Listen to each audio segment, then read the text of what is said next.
Ô, ministro Ramos, por favor, vamos prestar atenção. Muito obrigado.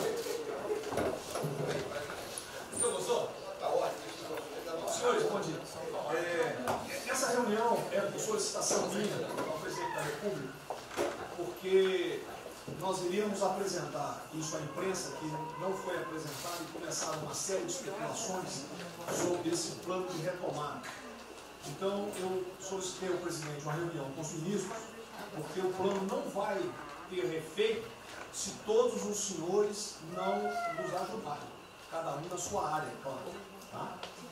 Na hora que nós precisarmos das pessoas para a coordenação do plano, o Ministério que não colocar uma pessoa realmente que seja envolvida e tenha capacidade para poder coordenar e executar, esse Ministério vai ficar mais fraco e aí o plano todo fica meio capenga. Tá? É uma apresentação de 10 minutos no máximo, mas é somente isso. Eu pediria também aos senhores que a finalidade não é reunião de ministros para nós discutirmos nada, é simplesmente para apresentarmos o plano. Como é que saiu essa ideia? Então, eu estava conversando com diversos ministros, entre eles Rogério Marinho, o Tarcísio, inclusive o nome do plano, eu roubei do plano do Tarcísio, né? Pedi autorização a ele e roubei. É um plano Marshall brasileiro. Né?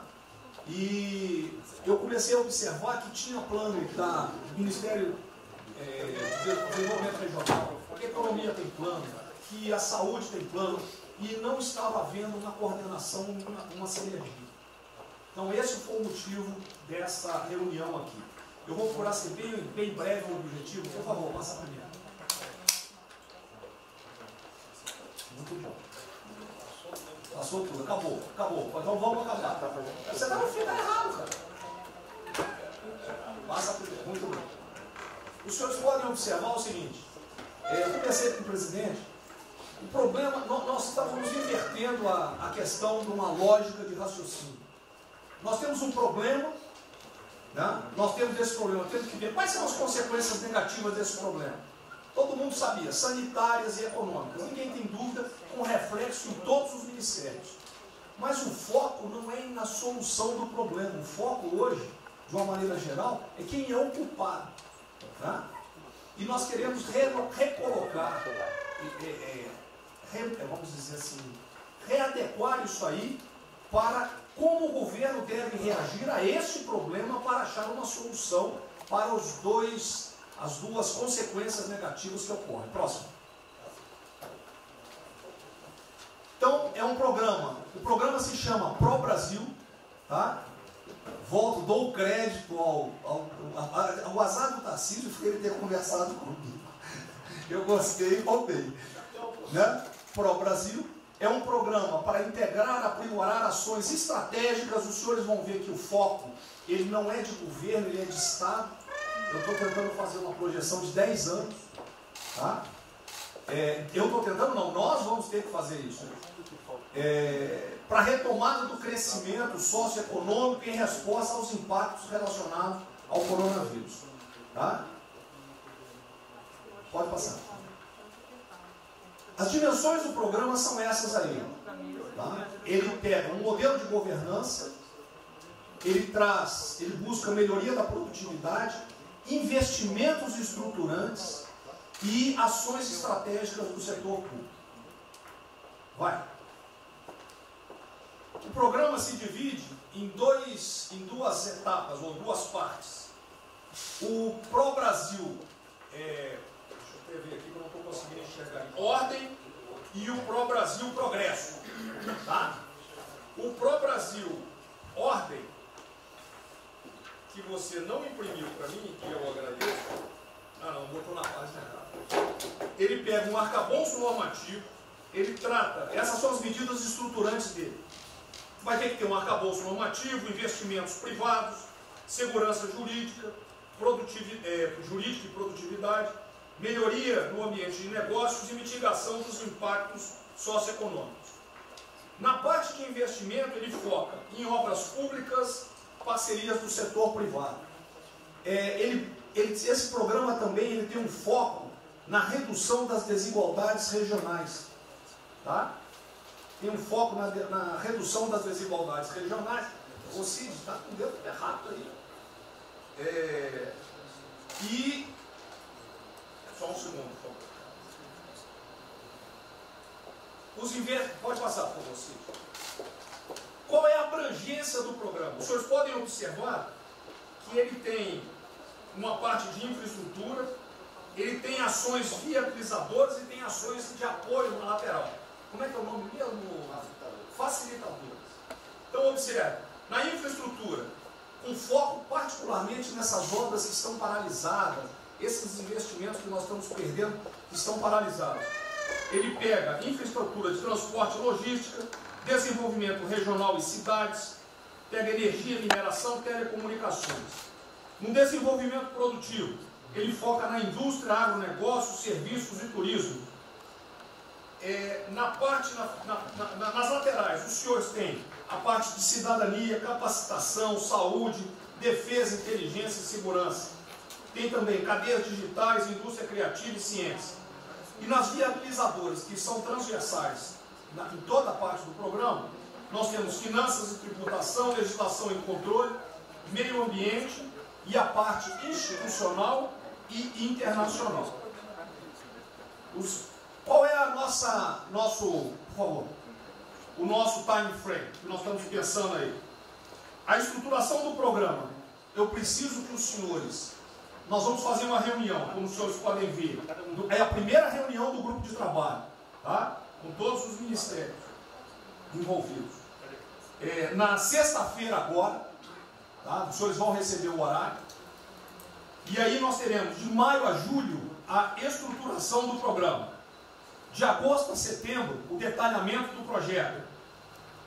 A partir de outubro, implantação em larga escala, tendo um foco prioritário naquelas ações que têm uma resposta mais imediata. Porque o brasileiro é o seguinte, na hora que nós lançarmos o programa, eles vão começar a cobrar resultado. Tá? Então eu tenho que ter alguma resposta para o público. E a efetividade dos processos de monitoramento, na realidade não está no final, ele está durante todo o processo. Tá? Passa mais um, sim. Volta. Aí. O horizonte do programa, se os senhores observarem, nós estamos pensando no horizonte, né, até 2020, na verdade até 2030. Tá? Mas uma primeira fase dele, ele é faseado até o final desse primeiro governo, mas com um planejamento que prossiga nisso aí. Esse é o foco do que o trabalho dos grupos vão ter que apresentar. Ok? Pode passar a última, por favor.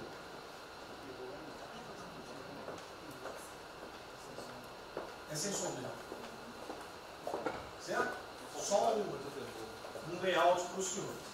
Então, na sexta-feira, eu solicitaria que os senhores, quando enviassem os representantes, esses representantes já viessem com uma noção dos programas ou do que os senhores pretendem dentro dos ministérios de vocês. Uma primeira ideia, e nós vamos partir disso para elaborar isso aí. O trabalho não será feito aqui é somente uma coordenação. Cada ministério vai fazer e nós vamos coordenar. Presidente, era só isso.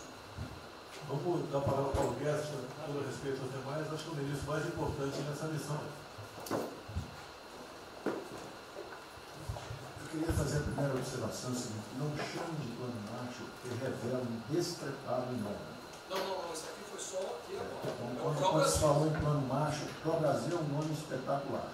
10, 1000. Plano macho é um desastre. Revela despreparo nosso. Plano macho, por exemplo, os Estados Unidos podem fazer um plano macho para nos ajudar. A China deveria financiar um plano macho para ajudar todo mundo que foi atingido. Então, a primeira linha da equação, a gente tem que tomar muito cuidado, isso é o plano pró-Brasil. Nos fala plano mágico, é um desastre, vai revelar a falta de compreensão das coisas. A segunda coisa é o seguinte: é super bem-vinda essa iniciativa para nos integrarmos todos. Agora, não vamos iludir. A retomada do crescimento vem pelos investimentos privados, pelo turismo, pela abertura da economia, pelas reformas. Nós já estávamos crescendo. Voltar numa agenda de 30 anos atrás que é investimentos públicos financiados pelo governo. Isso foi o que a Dilma fez 30 anos. Então está cheio de gente pensando nessa eleição agora e botando coisa na cabeça de todo mundo aqui dentro. São governadores querendo fazer a festa, são às vezes ministros querendo aparecer, tem de tudo. E todo mundo vem aqui, vamos crescer, agora tem que crescer, tem que ter resposta imediata, o governo vai gastar. O governo quebrou. O governo quebrou em todos os níveis.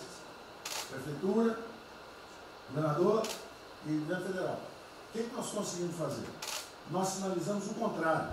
Nós desalavancamos o banco público, reduzimos o endividamento, baixamos os juros e o Brasil ia começar a voar. Então, se a gente lançar agora um plano, todo o discurso é conhecido, acabar com as desigualdades regionais, na linha, claro. Está lá, são os detalhes dele. É bonito isso. Isso é o que o Lula e a Dilma estão fazendo há 30 anos. Se a gente quiser acabar igual a Dilma, a gente segue esse caminho.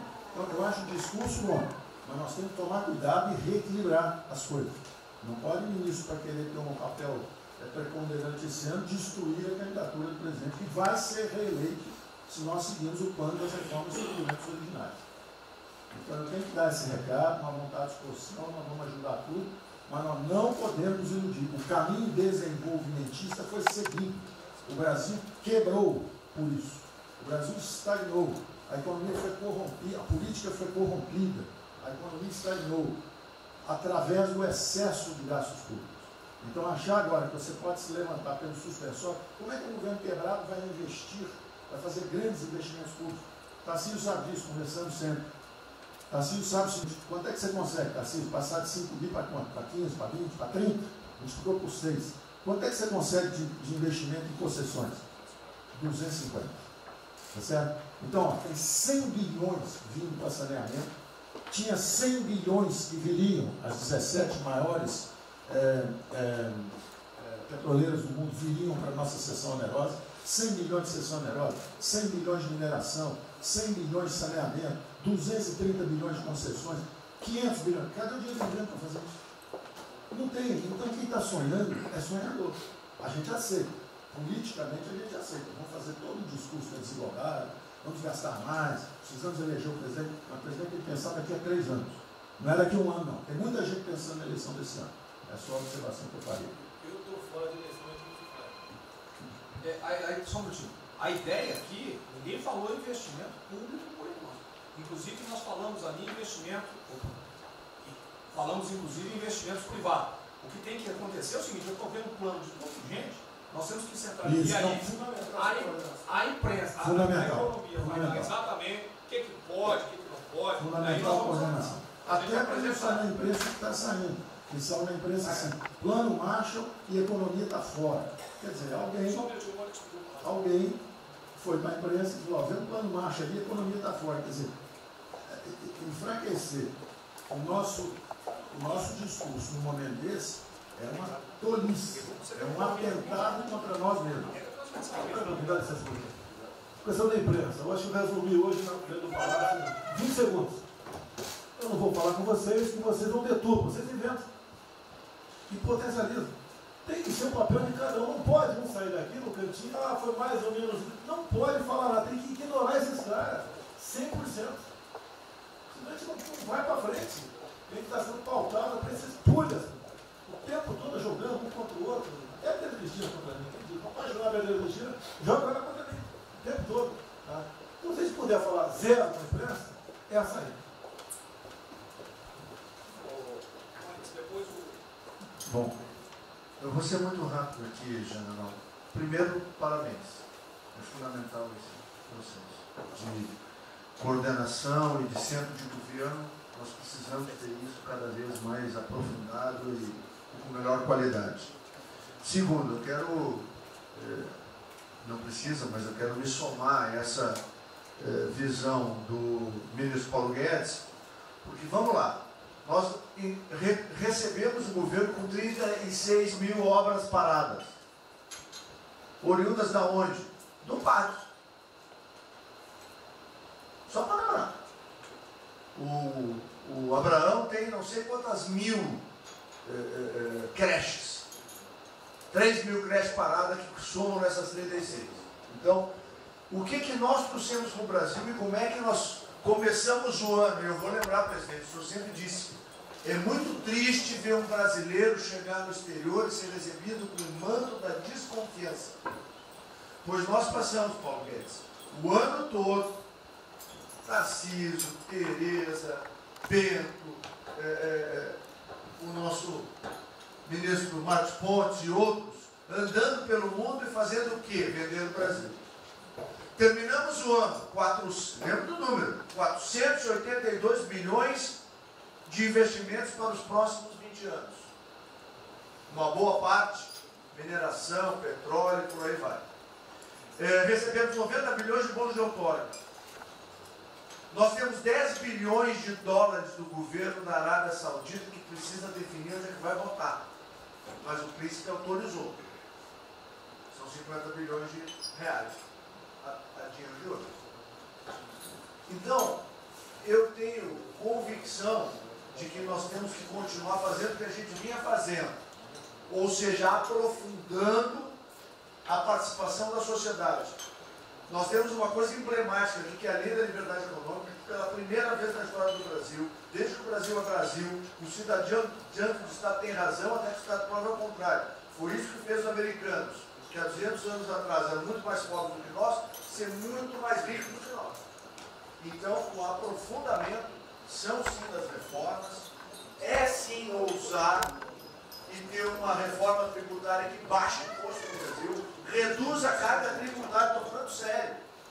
A gente nunca discutiu isso entre nós, mas isso tem que caminhar para isso. Por quê? Porque aí nós damos fôlego à iniciativa privada para que ela faça o que tem que fazer e nós vamos ser mediadores desse processo.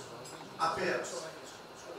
E sinceramente, eu acho que todo o nosso esforço nos próximos dias tem que ser como é que nós mantemos a nossa linha, porque nós terminamos o ano, ministro Ernesto, ministro Tarcísio.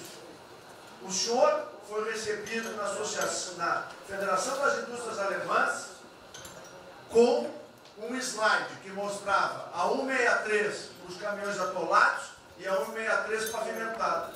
E o presidente que coordenava aquele momento, eu estava lá lhe aguardando, voltando da Rússia, disse ao senhor, o que vocês brasileiros fizeram que nós não acreditávamos que vocês recuperaram a confiança e estão fazendo tantas transformações. Então, presidente, só para concluir, 100% nessa linha, mas que a gente não perca o foco original, porque por onde a gente estava caminhando, nós recuperamos a confiança externa e externa. Fomos acometidos de algo muito grave, que é uma doença, e que foi levado ao paroxismo da histeria, o que serve ao interesse de muitos, os mais variados, eu não vou aqui detalhar. Mas, sinceramente, temos que rapidamente voltar ao que nós estamos fazendo, porque nós estamos no caminho certo, e a prova disso é que todo mundo voltou a olhar o Brasil como esse. Bom, eu vou partir do princípio que todos que estão aqui são bem intencionados e querem bem o Brasil. Tá? Então, nós não acreditamos em teoria da conspiração, nem que ninguém quer solapar os alicerces da República, nem abalar a administração do presidente Bolsonaro. Eu quero lembrar a todos que não existem verdades absolutas. Por favor, vamos refletir. O que está acontecendo hoje no mundo não tem parâmetro nos últimos 100 anos. O que está acontecendo hoje no mundo vai permitir, de acordo com a FMI, que foi a previsão de uma semana atrás, de uma diminuição de quase 3% do PIB mundial, no caso do Brasil, de mais de 5%. Não tem paralelo. Em situações extraordinárias, remédios extraordinários de forma circunstancial. Isso não significa que nós tenhamos a necessidade de implantarmos uma política permanente. O ministro Braga Neto, na sua apresentação, ele estabelece, inclusive, um limite temporal e deixa claro que é uma política de Estado. O que eu peço é que nós tenhamos aqui as mentes abertas e que os dogmas, quaisquer que sejam eles, sejam colocados de lado nesse momento. Porque os governos do mundo, certamente, têm a capacidade de entender o que está se passando. Eu tenho visto governos extremamente liberais preparando programas de reconstrução, levando em consideração a necessidade de que o Estado Estado Nacional passa a ter um papel diferente como tomador de risco nesse momento em que há uma queda abrupta da liquidez. O ministro Onyx fala com muita propriedade da Arábia Saudita dos 10 bilhões de dólares. É bom lembrar, está aqui o ministro Bento, que está se pagando para se retirar petróleo do mundo. Os países vão utilizar suas respectivas liquidez para resolver os seus problemas de infraestrutura e de retomada das suas economias. Nós temos que ter segurança jurídica, respeito a contratos, capacidade de alavancar recursos privados com a inversão de recursos públicos, sim. É bom lembrar que eu tenho ouvido falar, não sei se é verdade, depois vai colocar na ponta do lápis, que a gente pode chegar a 600 bilhões de reais esse ano de ajuda a empresas e a pessoas físicas. Recursos do governo federal, fruto de endividamento do governo, desse governo, que vai terminar o ano com déficits 4, 5, 6 vezes maior do que estava precificado no início do ano. Caiu um meteoro sobre as nossas cabeças. Então, por favor, nós não podemos começar a discussão com verdades absolutas e com dogmas estabelecidos ao longo de 100 anos, em função de uma catástrofe que se abateu sobre o mundo, que os governos de todo o mundo estão se debruçando sobre o assunto, entendendo que muda o papel do Estado. Senhor presidente, é bom lembrar que quando houve a unificação da Alemanha, eu acho que esse é um fato histórico irrefutável, o Estado alemão entendeu e fez um pacto de que haveria necessidade de investir em capital humano e infraestrutura na Alemanha Oriental para diminuir desigualdades regionais. E esse é um pacto do Brasil. Essa pode ser uma catástrofe que vai nos afundar, ou pode ser uma onda para a gente surfar, uma alavanca para recuperar o país. Todos os países do mundo estão submetidos ao mesmo processo. Vai depender da nossa capacidade de termos uma opção clara de que forma vamos sair desse problema.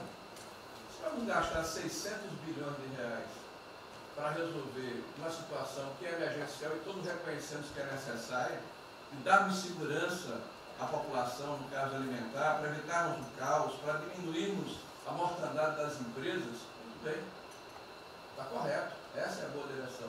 Por que não 5, 6, 7% desse total, 10% desse total, em obra de infraestrutura? Por que não termos a capacidade de alavancarmos o emprego no momento em que a retomada, todos os economistas aqui reconhecem, vai ser muito lenta? Bom, eu só estou falando isso, presidente, para que nós possamos ter essa discussão sem dogmas, sem verdades absolutas, sem a preocupação de que as coisas continuam como eram antes. Não são como eram antes. Aqui e no mundo inteiro. É isso.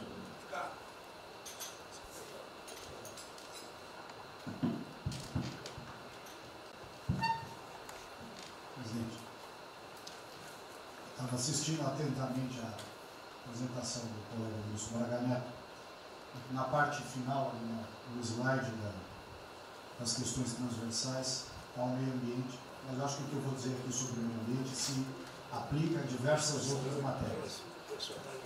Nós temos a possibilidade, nesse momento que a atenção da imprensa está voltada quase que exclusivamente para o Covid e daqui a pouco para a Amazônia, o general Mourão tem feito os trabalhos preparatórios para que a gente possa entrar nesse assunto da Amazônia um pouco mais calçado, mas não é isso que eu quero falar. A oportunidade que nós temos, que a imprensa não está nos dando um pouco de alívio nos outros temas, é passar as reformas infralegais de desregulamentação, simplificação, todas as reformas que o mundo inteiro, nessas viagens que se referiu ao Mix, certamente cobrou dele, cobrou do Paulo, cobrou da Tereza, cobrou do Tarcísio, cobrou de todo mundo, da segurança jurídica, da previsibilidade, da simplificação. Essa grande parte dessa matéria, ela se dá em portarias e normas dos ministérios que aqui estão, inclusive de meio ambiente, e que são muito difíceis, e nesse aspecto acho que o meio ambiente é o mais difícil de passar qualquer mudança infralegal em termos de instrução normativa e portaria, porque tudo que a gente faz é pau no judiciário, no dia seguinte. Então, para isso precisa ter um esforço nosso aqui, enquanto estamos nesse momento de tranquilidade, no aspecto de cobertura de imprensa, porque só fala de Covid, e ir passando a boiada, e mudando todo o regramento, e simplificando normas, de IFAM, de Ministério da Agricultura, de Ministério do Meio Ambiente, de Ministério disso, de Ministério daquilo. Agora é a hora de unir esforços para dar de baseada a simplificação regulatória que nós precisamos, em todos os aspectos. E deixar a AGU, o André não está aí, né? E deixar a AGU de stand-by para cada pau que tiver, porque vai ter. Essa semana mesmo nós assinamos uma medida, a pedido do Ministério da Agricultura, que foi a simplificação da lei da Mata Atlântica para usar o Código Florestal. Hoje já está nos jornais dizendo que vão entrar com ações judiciais e ação civil pública no Brasil inteiro contra a medida. Então, para isso, nós temos que estar com a artilharia da AGU preparada para cada linha que a gente avança. Mas tem uma lista enorme em todos os ministérios que têm papel regulatório aqui para simplificar. Não precisamos de Congresso.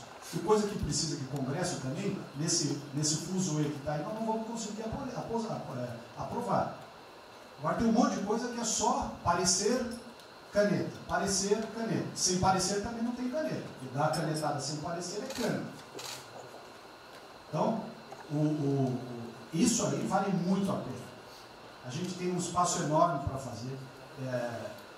Enfim, acho que essa é uma questão importante que estava aí nos slides, Você vê que a jurídica também está embaixo. Isso, exatamente. Só os senhores entenderem o seguinte, isso aqui é coordenação dos planos que eu sei que todos estão fazendo. Tá? A coordenação. O que vai ser possível executar ou não, vamos entrar naquelas nas limitações que nós temos, e o que tiver conflito será levado à decisão do presidente. Agora nós temos que andar com isso rápido, porque a queda do desemprego, o país está sem esperança, nós temos que fazer isso andar. O pessoal da iniciativa privada está nos procurando, a gente tem que dar um rumo nisso aí. Bom, a ideia é essa. Me ligou agora de manhã o Eduardo Gouveia Vieira, da Firjan. Ele quer fazer uma videoconferência onde mais de 300 empresários do Rio, que é um pouquinho abaixo do potencial de São Paulo, para hipotecar solidariedade. A ideia que nós temos de reabrir o comércio. A desgraça que vem pela frente, eu acho que o Paulo Bento está até legal, Paulo Bento, não sou economista não. Vai ser uma porrada muito longa, você pode imaginar. Não são apenas os informais. Eu acho que bateu a 10 milhões de carteiras assinadas por SAC, e os governos estaduais não tem como pagar salário, não tem. Maio, metade do estado não tem mais como pagar salário mais. A desgraça está aí. Eles vão querer empurrar essa trozoba para cima da gente, esse pessoal aqui do lado vai querer empurrar, e a gente vai reagir, porque aqui não é saco sem fundo. Tá? Então essa preocupação vamos ter. Paralelamente a isso, é o AB da vida, enchendo o saco do Supremo, para abrir processo de impeachment, porque não apresentei meu exame de vírus, essa frescurada toda. E todo mundo tem que estar ligado. Não é apenas cuidar do seu ministério nessas questões que estamos tratando aqui, é tratar da questão política também. Tá certo? Então, essa preocupação temos que ter, porque a luta pelo poder continua a todo vapor. E sem neurose da minha parte. Tá? O campo fértil para aparecer umas porcaria aí, né? Levantando aquela bandeira do povo ao meu lado, não custa nada. O terreno fértil é isso: desemprego, caos, miséria, desordem social e outras coisas mais. Então essa preocupação todos devem ter. Né? Não é, tá bom, o Ministério fatura, deu merda no colo do presidente. Não pode ser assim. Hoje eu vi o Magno Malta me defendendo. O Magno Malta, desculpa aí, foi tratado lá atrás para ser vice. Depois ele resolveu não ser, tudo bem. Depois foi tratado para ser ministro, tudo bem. Agora, politicamente, ele nunca me deu uma alfinetada e sempre está defendendo os problemas que ele tem. Então, não é o ministro em peito aberto entrar no covil dos leões. Mas não pode. Né? Por exemplo, quando se fala em possível impeachment, ação no Supremo, baseado em filigranas, Eu vou em qualquer lugar no território nacional. Ponto final. O dia que for proibido de ir para qualquer lugar do Brasil, pelo Supremo acabou o mandato. E espero que eles não decidam, ou ele, né, monocraticamente, querer tomar certas medidas, que daí nós vamos ter uma crise política de verdade. E eu não vou meter o rabo no meio da ferro. Zero. Certo? Porque se eu errar, se achar um dia ligação minha com o empreiteiro, dinheiro na conta na Suíça, porrada, sem problema nenhum. Vai para o impeachment e vai embora. Agora, com frescura, com babaquice, não. Até em cima do que eu falei, em frente ao Forte Apache. Eu sou o chefe supremo das Forças Armadas. Por sinal, o pessoal estava lá, eu fui lá, dia do Exército. E falei algo que eu acho que não tem nada demais. Mas a repercussão é enorme. Oh, AI-5. Cadê o AI-5? Acabou, o AI-5 não existe adicional no Brasil mais. É uma besteira. Artigo 142. É o pessoal que não sabe interpretar a função. Agora, em cima disso, fazer uma onda. Vamos ouvir deputados, empresários, seja o que for. Agora, quando a Câmara fala lá dentro, uma homenagem a Che Guevara, a Mao Tse Tung e tudo mais, não tem problema nenhum. Quando o Partido Comunista do Brasil faz suas convenções e do lado lá, Fidel Castro, não tem problema nenhum. Quando um coitado levanta uma placa de AI-5, eu estou me lixando para aquilo, não existe AI-5. Não existe. Artigo 42. Nós queremos cumprir o artigo 42, todo mundo quer cumprir o artigo 42. É haver necessidade, qualquer dos poderes pode, né, pedir às Forças Armadas, né, que intervenham para restabelecer a ordem no Brasil, naquele local, sem problema nenhum. Agora, todos, né, têm que se preocupar com a questão política e aquele direito tira a cabeça da toca, porra. Não é só ficar dentro da toca o tempo todo, não. Estou bem, estou cuidando da minha imagem, a minha imagem está aqui, eu sou bonitinho, e o requisito todo, não, tem que fazer a sua parte. Então é isso que eu tento falar com você, que depois de um certo momento, onde chegar a cabeça dessas pessoas, fica difícil voltar atrás. Daí que é uma crise, é uma crise. Não tenho amor por esse mandato, para a cadeira de presidente. Zero. Não vou provocar ninguém. E assim como a defesa faz uma nota muito boa, dizendo que vai cumprir a Constituição, a liberdade, 10, né, e não aceita golpe, 10, também não aceita o contra-golpe dos caras, porra. Vai deixar alguns malucos aí, que sabe quem são, ficar aí naquela fervura de o presidente é irresponsável, ele é maluco, ele é genocida. Não é assim. O que vale para um lado, vale para o outro. O que não vale para um lado, não vale para o outro. Essa é a nossa preocupação que devemos ter. Por isso que está aqui o próprio Brasil, mas também com a questão política. Se nós começarmos a falar com propriedade, e tem muita gente que fala muito melhor do que eu, e tem um conhecimento muito melhor do que eu, tem que falar, discretamente, mas tem que falar, para não deixar subir a temperatura, que é só porrada o tempo todo em cima de mim. E vou continuar indo em qualquer lugar do Brasil, ponto final, é problema meu. Tá certo? Se eu não tivesse direitinho de vir, prefeitinho lá no fim do mundo, o jaguapoca do prefeito, manda prender. Tem que a justiça se posicionar sobre isso, porra. Tem que se posicionar sobre isso abertamente. Não admitimos prisão por parte do prefeito e o decreto. Tem que falar, não é ficar quieto. E quem direito aqui, todos têm que falar isso aí, não é só a justiça. Todos têm que falar. Não é ficar, toca o barco não e vamos em frente. Tá? Então é isso que eu apelo a vocês, pô. Essa preocupação, acordem para a política e se exponham. Afinal de contas, o governo não só. E se eu cair, cai todo mundo. Agora, se vai cair um dia, vamos cair lutando, uma maneira justa, não para uma babaquice de exame antivírus, pô. Pelo amor de Deus, pô. Tá? Eu, até já bem claro, de uns 8 anos para cá, quando pedia farmácia de manipulação, um remédio qualquer, eu falava com o médico. Bota um nome de fantasia, porque se for o meu nome para lá, como era sempre um cara manjado, né, tem 3, 4 que vão manipular lá o medicamento, pode me envenenar, pô. E assim é a mesma coisa a questão do vírus, entre outros. De acordo com o interesse, o cara dá negativo, ou dá positivo, depois que deu, vai para a contraprova, vai dar problema. E nós sabemos, tá certo, que nós temos um compromisso com a verdade. Eu jamais mentiria se não tivesse realmente um exame negativo. Jamais eu mentia negativo, deu positivo, vice-versa. Jamais. A verdade é acima de tudo. Então é o apelo que eu faço a todos que se preocupem com política para não ser surpreendido. Eu não vou esperar o barco começar a afundar para tirar água. Estou tirando água e vou continuar tirando água de todos os ministérios. Tocante a isso. A pessoa tem que entender. Se não quer entender, paciência, pô.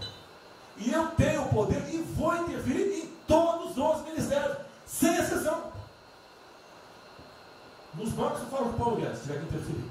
Nunca tive problema, zero problema com o Paulo Guedes. Agora os demais, vou. Eu não posso ser surpreendido com notícias. Eu tenho a PF que não me dá informações. Eu tenho as inteligências das Forças Armadas que não têm informações. A BIM tem seus problemas. Tem algumas informações.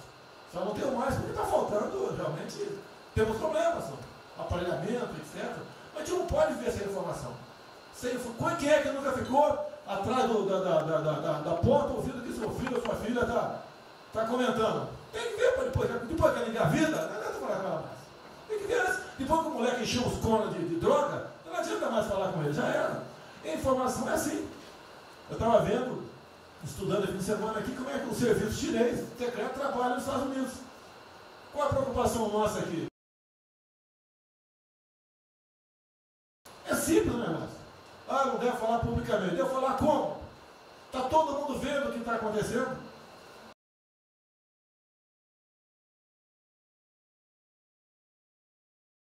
Tudo bem. Você tira do porra. Não tira. É uma realidade. Não adianta esconder mais, tapar o sol com a peneira.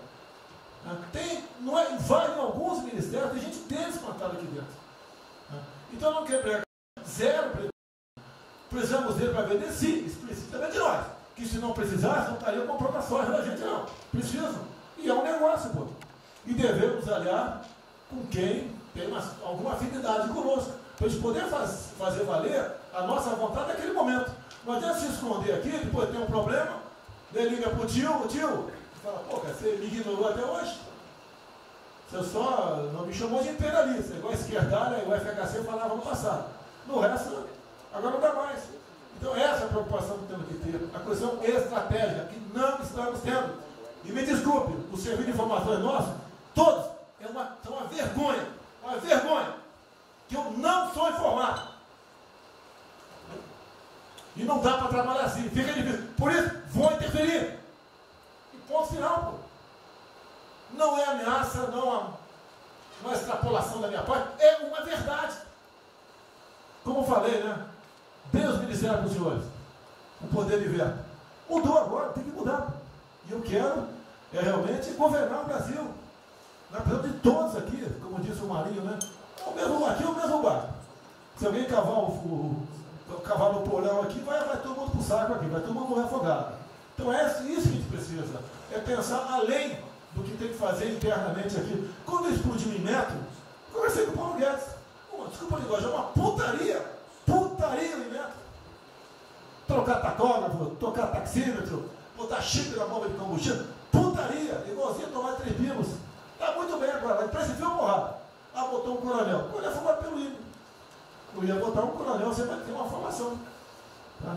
E assim nós devemos agir. Como está discutindo agora, IFAM, né? Está lá vinculado à cultura. Eu fiz a cagada em escolher, não escolher uma pessoa que tivesse também outro perfil. Uma excelente pessoa que está lá, tá? Mas tinha que ter outro perfil também. E vamos parar com a capa do Brasil. Compara do Luciano Hang. Encontra lá um cocô petrificado de índio, para a obra. Para a obra. O que tem que fazer? Alguém no IFAM que resolva o assunto. E assim nós temos que proceder. E assim, cada hora, como eu falei da Tereza Cristina, que mudou a questão normativa, revocou a questão normativa, ajudou 400 mil pessoas no Vale do Ribeira, parabéns. Assim são outras decisões. A questão de armamento, tá? As questões de... por quê? Espera aí. Senhor Ministro da Justiça, por favor. Foi decidido há pouco tempo que não podia botar algema em quase ninguém. Por que estão botando algema em cidadão que está trabalhando, ou mulher que está em praça pública, e a justiça não fala nada? Tem que falar, pô! Vai ficar quieto até quando? Ou eu tenho que continuar me expondo? Tem que falar, botar para fora, esculachar. Não pode botar algema. Decisão do próprio Supremo. E vão ficar quietos até quando? Fica humilhando o nosso povo, porque isso está crescendo. O pessoal fica apontando para mim, votei em você para você fazer alguma coisa. Votei em você para você tomar decisões, para você brigar. E é verdade. Eu estou me lixando com a reeleição. Eu quero mais que alguém seja eleito, se eu vier candidato, tá? Eu quero ter paz no Brasil, mais nada. Porque se for na esquerda, uma porrada de vocês aqui tem que sair do Brasil, que vão ser presos. E eu tenho certeza que vão me condenar por homofobia, 8 anos por homofobia. Ele inventa o racismo, como inventaram agora por Von Traub. Desculpa usar a palavra. Puta que eu pariu. O Von Traub pode ter falado uma merda do mundo, mas racista. Vamos ter que reagir, pessoal. É outra briga. Tem que ser um governo com altivez. Se expor, mostrar que nós temos o povo do nosso lado. Que nós somos submissos ao povo. Nós queremos realmente, é como disse, se não me engano, Margaret Thatcher, né? Ou Reagan, não sei, para ser conduzido pela povo brasileiro, ponto final. Onde o povo está, vamos estar juntos. Eu não convidei ninguém para ir para frente do Forte Apache. Ninguém, zero. Estava na casa do meu filho, fiquei sabendo, vou para lá. A empresa está falando agora que não sei, 2 ministros militares aí não aceitaram meu convite. O dia que ou eu convido o ministro para o churrasco em casa, eu pago a missão. Eu vou pagar a missão. A missão foi absurda, o ministro falou, tchau, estou fora. Tá certo? Ou vai e fica puto, mas vai, puto. E jamais eu vou pagar uma missão escrota para quem quer que seja. Nem no quartel fazer isso com o recruta, nem no quartel. Tá certo? Quem tirar o nosso convívio aqui, que é muito bom, partir para essa linha. Não estamos em desespero, nós estamos bem. Não somos acusados de desvio, de corrupção, nada, tá zero. Temos problema pela frente. Vamos tentar solucionar. Eu tenho conversado com vários ministros. E vamos solucionar. Porque o destino do Brasil está na mão desse grupo privilegiado que está aqui. E eu não seria nada sem vocês. Vocês não seriam ministros sem eu. Duvido. Dificilmente eu tenha sido ministro se tivesse uma data aqui. Eu duvido. Podia aceitar por alguns dias, né? Depois ver a sacanagem que ia ser. Não ia ser diferente do que foi os 2 anos anteriores do PT. Né? Ia pedir para sair. Então, um apelo para vocês. Todo mundo se preocupa com o futuro do Brasil, com a questão política. Criticar um ato de uma pessoa ou outra não é criticar o Congresso ou de criticar o Supremo Tribunal Federal. Quem não ficou revoltado, o Moro ficou revoltado com a liberdade desse pessoal. Por causa de vírus, botou esse estuprador para fora. Imagine ter estuprado uma filha nossa, um filho da puta desse posto de liberdade. Nós temos que colocar no lugar dessas pessoas, desse pai que tenha sido estuprado, aí os vagabundos foi posto na rua. Com a decisão, foda-se quem seja, tem que jogar pesado em cima disso. Não é um desabafo, pessoal, é uma realidade. O nosso barco está indo, mas não sabemos ainda, no momento, dado o último caso, vírus, para onde é nosso barco. Pode estar indo em direção ao iceberg. A gente vai para o fundo. Então vamos se ligar, vamos se preocupar. Quem de direito se manifesta com altivez, com palavras polidas, tá? Mas tomar uma posição. Porque não pode tudo veio para a minha retaguarda, tudo. Tá? E vocês têm que apanhar junto comigo. Logicamente, quando tiver motivo para apanhar. Ou motivo para bater.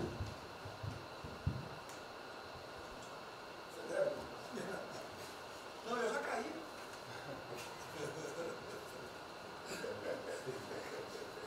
Já foi ministro Moro que falou. A sequência aqui é o seguinte: ministro Moro, Montezano, o Nelson e o Paulo Guedes. Aí eu pediria só aos senhores que fossem breves. Você também? Paulo Guedes quer uma política e quer cobrar os raios.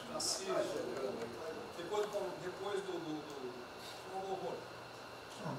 Bem, a primeira questão do plano ali que foi apresentado, fica aqui o registro do meu elogio, certo que ele tem que ser preenchido aí nos detalhes, existem as questões econômicas a ser resolvidas lá pelo Ministério da Economia, a ser trabalhado também com as outras áreas econômicas.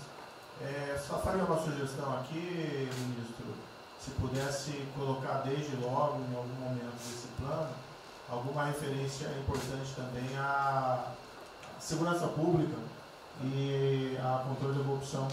Foram 2 temas centrais, né, nas últimas eleições, e são 2 temas que, embora, claro que o plano vai ficar sujeito aí ao detalhamento necessário, mas acho que é importante ter uma referência inicial para não parecer que nós estamos descurando desses aspectos específicos. Nós não entramos em detalhes, porque isso aqui, o senhor viu que todos os ministérios praticamente responderam, isso aí para mim viria no detalhamento do ministério, mas eu acho que politicamente cabe.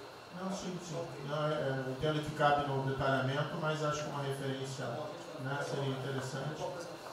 Tem que apontar também que foi uma vitória do governo, do presidente. No ano passado houve uma queda expressiva desses principais indicadores criminais. Isso, embora seja mais vinculado com a questão da vida e segurança das pessoas, também é um fator importante para o investimento econômico, para também melhorar o ambiente econômico. E o controle da corrupção também é pressuposto. Né? Então, faria exclusivamente essa sugestão específica. Muito obrigado. Já está anotado. Montezano, ministro, primeiramente, parabéns. Acho que é um momento oportuno para a gente começar a falar do dia seguinte. O próprio ministro Guedes, nas discussões que temos tido nas últimas semanas, tem nos orientado. O BNDES foca na reconstrução, foca no dia seguinte, porque a crise de saúde vai demorar alguns meses e a reconstrução muito mais meses do que isso. Então é muito oportuno a gente já começar a discutir isso. Segundo, aqui eu subscrevo as palavras do ministro Salles. O que a gente tem observado nos projetos e concessões, etc., uma parte crítica, essa legislação para o funcionamento da máquina pública. É um momento muito oportuno para a gente aproveitar isso. Isso faz uma baita diferença no preço de um projeto, na velocidade, faz muita diferença. Então, eu subscrevo aqui as palavras do ministro Salles. E, por último, ministro, quando eu assumi o banco em julho, o banco estava montado como uma fábrica de empréstimo. O banco, durante 15 anos, foi uma fábrica de empréstimo. De julho até hoje, a gente fez uma reestruturação completa no banco, montando o que eu acredito hoje ser já o maior banco de investimento do Brasil em pessoas, e um banco de investimento de serviços focado em planejamentos econômicos setoriais e estruturação de projetos. Tá? O banco já está atuando dessa forma. Temos um vasto conhecimento setorial, um vasto conhecimento de planejamento, já está rodando a contento, e esse BNDES de hoje se parece muito mais com o BNDES de 20 anos atrás, que era o BNDES que planejava e estruturava esses projetos no Brasil. Então, eu queria colocar aqui à sua disposição, que nos use, estamos a serviço. Então, o que o senhor achar adequado, razoável, tanto no fornecimento de informações, mas como também nesse planejamento, na coordenação, temos já um modo operante, uma estrutura que é plug and play. Se o senhor quiser usar, já está pronta para rodar para esse tipo de mapeamento de estruturação de projeto. Então, por favor, sinta-se bem à vontade de nos usar integralmente aqui na coordenação desse projeto, caso o senhor entenda adequado. Tá? Tiago. Nelson. Bom, estou chegando aqui, então é importante que eu coloque para vocês como é que a gente vai trabalhar. A saúde ela é fundamental, porque enquanto a gente não mostrar para a sociedade que a gente tem o controle da doença, da saída dela, qualquer tentativa econômica vai ser ruim, porque o medo vai impedir que você trate a economia como uma prioridade. Então, controlar a doença hoje é fundamental.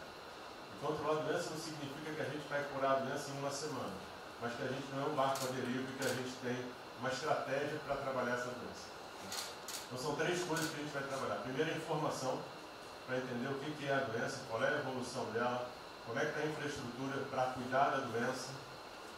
Porque um dos grandes problemas que a gente tem hoje, se a gente olhar o Brasil hoje, ele é um dos melhores países em número em relação à mortalidade. O que assusta é você ver que o hospital não consegue atender, a gente no frigorífico, a gente está abrindo cofre em algum lugar para enterrar, e isso traz medo. E o medo impede que qualquer outra atividade tenha sucesso. Porque enquanto isso não for sanado, o restante vai ter muito pouca chance de ser comprado pela sociedade. A segunda coisa é estruturar a operação de cuidado. Então a gente vai investir em logística, vai investir na parte de compra e tentar melhorar o processo. Por quê? Porque se eu tiver os hospitais funcionando, eu vou ter os pacientes tratados, eu não tenho a sensação da crise, o medo melhora e o restante pode entrar. E a terceira coisa é a gente deixar claro um programa de saída do isolamento e do distanciamento. Não é que vai sair amanhã, mas eles têm que ter um planejamento. Porque aí a gente realmente mostra que a situação está na nossa mão. Pode ser que demore um pouco, mas a gente está controlando esse processo, que a gente não está sendo um barco à deriva. Então, basicamente, eu queria falar para vocês, essa é a forma como a gente vai tratar. A gente vai estar interagindo com todos os ministérios que forem necessários para que isso aconteça da forma mais rápida possível. Basicamente é isso. É um prazer estar aqui com vocês. Ontem eu liguei para o diretor-geral da Polícia Rodoviária Federal. Chegou ao meu conhecimento uma nota que era dele sobre o passamento de um patrulheiro. E ele enfatizou que era por 2019. Eu liguei para ele, por favor. O que mais? Ele era obeso, era isso, tinha comorbidades. Mas ali na nota dele só saiu Covid-19. Então, vamos alertar aquele direito do respectivo ministério, pode botar Covid-19, mas bota também, fibrose, um montão de coisa. Não pensa nesse negócio, tem um montão de coisa lá. Mas exatamente não levar um medo à população. E que olha, morreu um sargento do exército, por exemplo. A princípio é um cara que está bem de saúde. Né? Um policial federal, né? Seja o que for. E isso daí não pode acontecer. Então, pede esse cuidado com os colegas, tá? A quem direito do respectivo ministério, que tem alguém encarregado disso, né? Tomar esse devido cuidado para não levar mais medo ainda para a população. Você perguntou, nossa, aí perguntou quanto tempo levaria para mostrar o plano, alguma coisa. Eu acredito que. Não, nós já conversamos hoje. Não, nós já conversamos hoje sobre isso. O COP está montando junto com a saúde. Tá? Eu não posso dizer. A gente está trazendo recurso para poder acelerar esse processo, porque a gente está correndo muito tempo. Enquanto a gente não conseguir controlar a percepção que a gente hoje tem condição de cuidar das pessoas, vai ser difícil.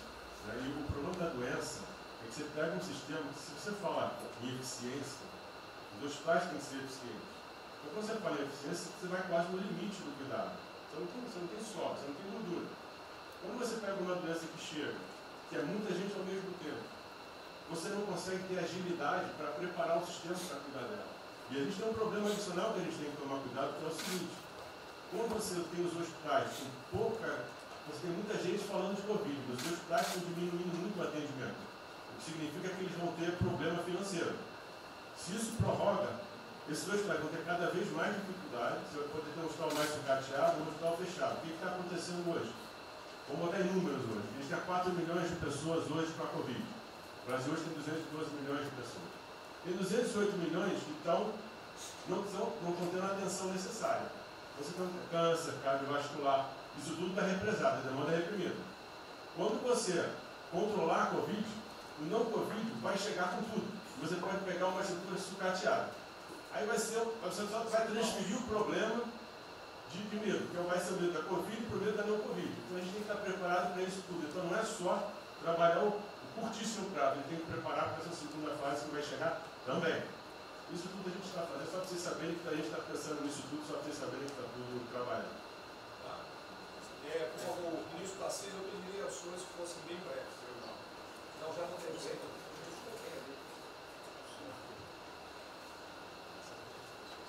Só para louvar a iniciativa, acho que é importante essa coordenação da Casa Civil. Tenho certeza que é o que a sociedade espera isso de nós. A boa notícia é que a gente vem conversando com os investidores, eles estão interessados no nosso programa de concessão. Claro que a gente vai ter que ajustar alguma coisa nos projetos em função da percepção do nível de risco. E a gente vai fazer isso calibrando taxa de retorno, monitorando melhor agora a questão da demanda, né, reestimando a demanda dos projetos, mas a gente tem certeza que os projetos vão sair. Qual o cuidado que a gente tem que ter? A gente fala em 250 bi de investimento, só que concessão funciona o seguinte: o que a gente contratar agora vai gerar investimento em 2023, 2024, não é imediato. E a gente vai precisar de fazer alguma coisa imediata, e aí tem que ter a inteligência, porque também não adianta. Isso, me dá lá 30 bi por ano, não vou gastar, eu não vou usar. Eu não vou ter condição de fazer, de usar isso. Né? Porque nos períodos altos, lá que a gente executou mais, a gente consegue ali ter uma capacidade operacional de executar 13, 14 mil, não mais. E a gente já tem 8 de orçamento aqui. Então, no final das contas, a gente fazendo as contas e vendo o que nós já temos de projeto pronto, o que é necessário, que agrega valor imediato.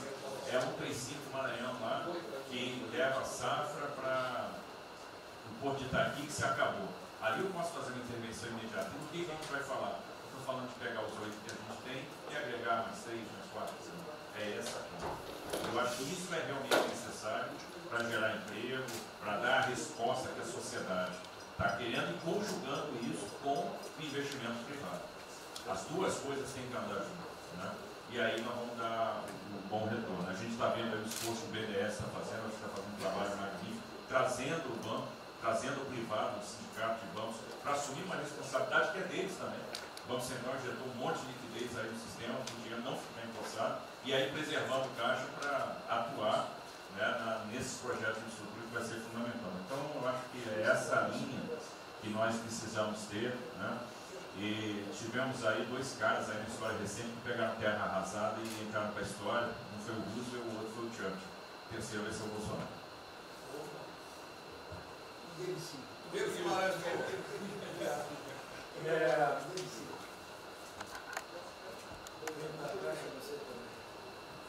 Peço aos senhores que sejam breves. São só 5 pontos muito rápidos. Primeiro, presidente, o maior programa da história do mundo de inclusão social, digital, que nós estamos fazendo nesse governo, pessoas que tomavam dinheiro a 25% ao mês. Quer dizer, todos os ladrões lá, PT, PMDB, PSDB, aquela ladroagem toda, 25% ao mês. E ninguém se indigna. Esse governo se indignou, o governo dos liberais. Então, assim, acho que a gente está com problemas narrativos. Hoje de manhã, por exemplo, o pessoal da Band queria dinheiro. O ponto é o seguinte, vai ou não vai dar dinheiro para Bandeirantes? Ah, não vai dar dinheiro para Bandeirantes? Passei meia hora levando porrada, mas repliquei. E falei, olha, vocês estão em casa? Eu tenho 30 mil funcionários na rua. Não tem esse negócio, essa frescurada de home office. Eu já visitei 15 agências. E você em casa? Aí o pessoal ficou um pouco mais calmo. Quer dizer, eu posso ter 30 mil brasileiros nas agências lá. Sabe quantas pessoas a Caixa está pagando hoje? 7 milhões de pessoas. E todo mundo home office. Que porcaria é essa? Desculpa o meu ponto, presidente. Quando o senhor falou, eu vou me emocionar. O Luiz Lima, que nadou com meu pai, foi atleta olímpico, teve a esposa e a filha de 14 anos presas ontem, no Camburão. Que porra é essa? Desculpa. Que porra é essa? O cara vai pro Camburão com a filha, que se fosse eu, ia pegar minhas 15 armas e ia dar uma... Eu ia morrer. Porque se a minha filha fosse pro Camburão, eu ia matar ou morrer. Que isso? Estava nadando, é uma atleta olímpica. Você tira a pessoa está nadando com 14 anos. Eu tenho uma filha Maria de 14 anos. Se a minha filha fosse pro Camburão, ou eu matava ou eu morria. Isso. E a esposa do Luiz Lima nem usou o fato de ser esposa do deputado federal. Mas assim, foi calado, saiu calado. E aquele governador roubando para direito, para tudo quanto é lado. Então o governador rouba, aí ele sai prendendo todo mundo e fica tudo isso por isso mesmo. Aí a gente faz o maior programa da história da humanidade de inclusão de pessoas que recebiam 25% ao mês, cobrado. PSDB, PT, PMDB, aquele grupo todo. Na hora de privatizar, todo mundo, com 200 milhões, 300 milhões, tem vice-presidente da Caixa que eu expulsei, dos 120, 105 eu tirei. E se o senhor precisar, obviamente, meu chefe, o ministro Paulo Guedes, ele decide. Não tem problema. Inclusive, porque o que acontece? Se roubar, eu vou ligar para o ministro Moro para prender. Agora, se precisar de um diretoria, não sei o que, desde que sejam honestos, o ministro Paulo Guedes é que decide, etc. Mas dos 120, eu tirei 105. E na Caixa, não tem desonestidade, até onde eu saiba. Mas, assim, eu acho que a gente está levando muita porrada, presidente. E, de novo, não estou dizendo ninguém daqui não, só leva porrada. Agora, tem limite. Desculpa, todo lugar que eu vou, as pessoas normalmente são educadas. Mas a paciência chega no limite, obviamente não dessa maneira, eu acho que tem um ponto. Nós estamos emprestando 154 bilhões de reais, mas só um ponto que eu acho importante, Tarcísio é super meu amigo e ele é muito esperto. Qual que é o grande ponto que a gente tem que evitar? O cara está quebrado, já estava quebrado antes e quer lançar um lesinho. Então, assim, claramente tem que ajudar, eu concordo. Tanto que nós emprestamos 43 bilhões de reais para o segmento imobiliário. 1,5 milhão de pessoas deixaram de ser demitidas. Agora não é para todo mundo, não. Aquela empresa que já estava quebrada antes, por que a gente vai dar uma lesinha? Então, este ajuste fino é importante, os bancos têm que fazer. Por quê? Último ponto que eu falo. Já estou sendo processado também, vou mais 2 juntos para a cadeia, por causa do auxílio emergencial. Sabe o que tem? Tem gente do TCU dizendo que a gente está ganhando muito, E tem gente dizendo que a gente está dando pouco. Ferrou. Ou seja, tem gente querendo me prender porque está dizendo que a gente está dando muito. E tem gente querendo me prender, que são aqueles caras lá que estavam antes, dando pouco.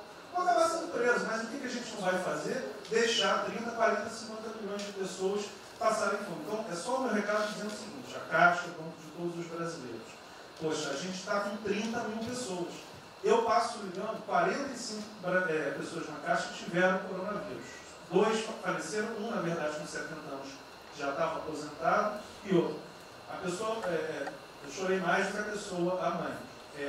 Uma pessoa em 30 mil que estão o dia inteiro. E eu já falei para minha esposa, se tiver qualquer coisa, eu vou tomar 1 litro de hidrocloroquina, aquelas coisas todas. Então, assim, eu acho que a gente está, só o último ponto, numa questão de histeria coletiva. Quer dizer, eu posso ter 30 mil funcionários da Caixa pagando 7 milhões hoje, 2 milhões na segunda. Ontem a gente abriu 800 agências, vamos abrir no sábado, no domingo, 2 horas antes. Então, o que a imprensa quer?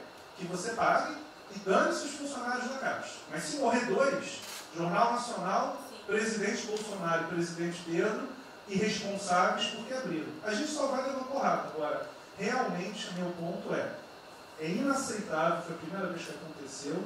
Eu conheço a Milena, Romini, atleta olímpica. Quer dizer, um atleta olímpico, a esposa atleta olímpica, a filha de 14 anos no camburão. Eu não sei se eles botaram lá atrás ou no meio. E aí você solta o estuprador, então acho que realmente tem uma questão. De novo, eu quero só reforçar uma coisa. O ministro Moro, em um dia, resolveu um problema muito importante. Muito obrigado, ministro. O que aconteceu? Os guardas, né, os que ficam dentro da agência, não poderiam, pela legislação, estar fora. O que aconteceu? O ministro, 5 horas, resolveu o problema. Então, nos próximos 90 dias, os atendentes da Caixa Econômica Federal, os guardas, vão poder ir para fora para ajudar a fila. Né? Ou seja, tem uma fila, tem 250 agências e tem 500 pessoas na fila. E aí, com a ajuda do ministro Moro da Polícia Federal, eles emitiram uma portaria. Então, só para finalizar, quero agradecer o ministro. O seu registro aí, até foi fácil de resolver, foi a Polícia Federal que resolveu. Ministro Ernesto, por favor. Volta a pedir que sejam breves. Obrigado. Rapidamente, sobre o plano. A dimensão internacional do plano, evidentemente, é fundamental, já está ali contemplado. Eu queria mencionar o seguinte: eu acho que é fundamental que essa dimensão internacional não seja simplesmente uma adaptação nossa ao cenário internacional, mas que ela leve em conta a capacidade que o Brasil hoje tem de influir no desenho de um novo cenário internacional. Eu estou cada vez mais convencido que o Brasil tem hoje as condições e a oportunidade de se sentar na mesa de 4, 5, 6 países que vão definir a nova ordem mundial. Outro dia, na conversa do presidente com o primeiro-ministro da Índia, o indiano disse que vai ser tão diferente o pós-coronavírus, o pré, quanto o pós-segunda guerra, o pré. Eu acho que é verdade. E assim como houve um Conselho de Segurança que definiu a ordem mundial, 5 países depois da Segunda Guerra, vai haver uma espécie de novo Conselho de Segurança, e nós temos dessa vez a oportunidade de entrar nele e acreditar na possibilidade do Brasil influenciar, ajudar a formatar um novo cenário. E esse cenário, acho que tem que levar em conta o seguinte: estamos aí revendo os últimos 30 anos de globalização. Vai haver uma nova globalização. O que aconteceu nesses 30 anos? Foi uma globalização cega para o tema dos valores, para o tema da democracia e da liberdade.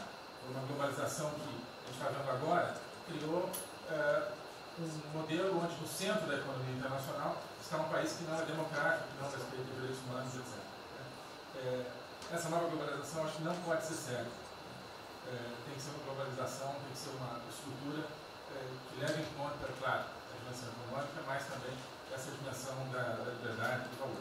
E da mesma maneira, acho que o plano está apontando para isso, na nossa dimensão nacional, também não pode ser um plano cego para essas dimensões daquilo que nos traz, né, que traz o projeto do presidente, que é não simplesmente a eficiência, a pujança, o crescimento econômico, mas a liberdade, o combate à corrupção, a reinvenção do Brasil livre dessas mazelas com a extensão. Obrigado. Obrigado, ministro. Roberto Campos. É o último, ó, é o último. Não, é bem rápido. É só vou voltar na história. Vou voltar aqui numa história breve. Queria lembrar que no fim do governo Dilma a taxa de juros era 14,5%, a curva, mas a taxa longa era 20%. E aí quando a gente olha o que aconteceu e o que proporcionou a taxa de juros cair, é interessante, porque teve um dia, 18 de agosto, saiu uma manchete no jornal que todos os elementos apontavam que ia ter o teto de gastos. Naquele dia, a curva de juros começou a cair e foi quando depois o presidente do Banco Central anterior começou a cair os juros.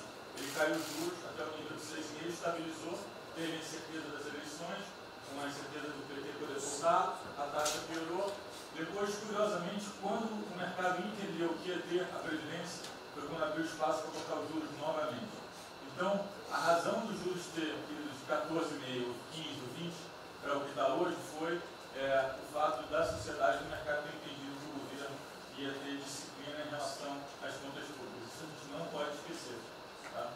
Me permite, então você está dizendo aí que não só a Selic tem como a taxa longa, nós devemos basicamente a PEC do teto, é isso? Isso. Estou dizendo exatamente isso. E depois também a Previdência. Então, dito isso, eu acho que é importante a gente passar essa mensagem. Um outro tema só, aí em relação ao plano, 3 pontos só que eu acho importantes. A gente tem feito reuniões entre os banqueiros centrais de vários países do mundo, quase todas as semanas. Eu acho que tem 3 pontos que são importantes. Primeiro, existe um consenso hoje que o mundo privado está com muito medo de tomar risco. Então, que não vai ter como ter uma saída rápida sem que o governo não entre de alguma forma no mundo risco.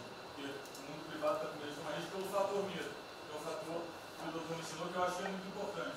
Se amanhã você permitir todo mundo no estádio de futebol ver um jogo, será que todo mundo vai sair de casa e vai? Qual é o fator medo? E o fator medo é interessante, porque quanto mais informação você tem, mais medo você tem, porque a mídia joga medo. Então você tem hoje uma classe mais alta, tem mais medo que a classe mais baixa, exatamente porque eles têm mais acesso à informação e a informação enviesada. Então, o primeiro ponto é esse tomar risco. O segundo ponto rápido é um tema que eu acho que está muito crescendo também, crescendo bastante, que é a análise, que a gente chama de análise intertemporal.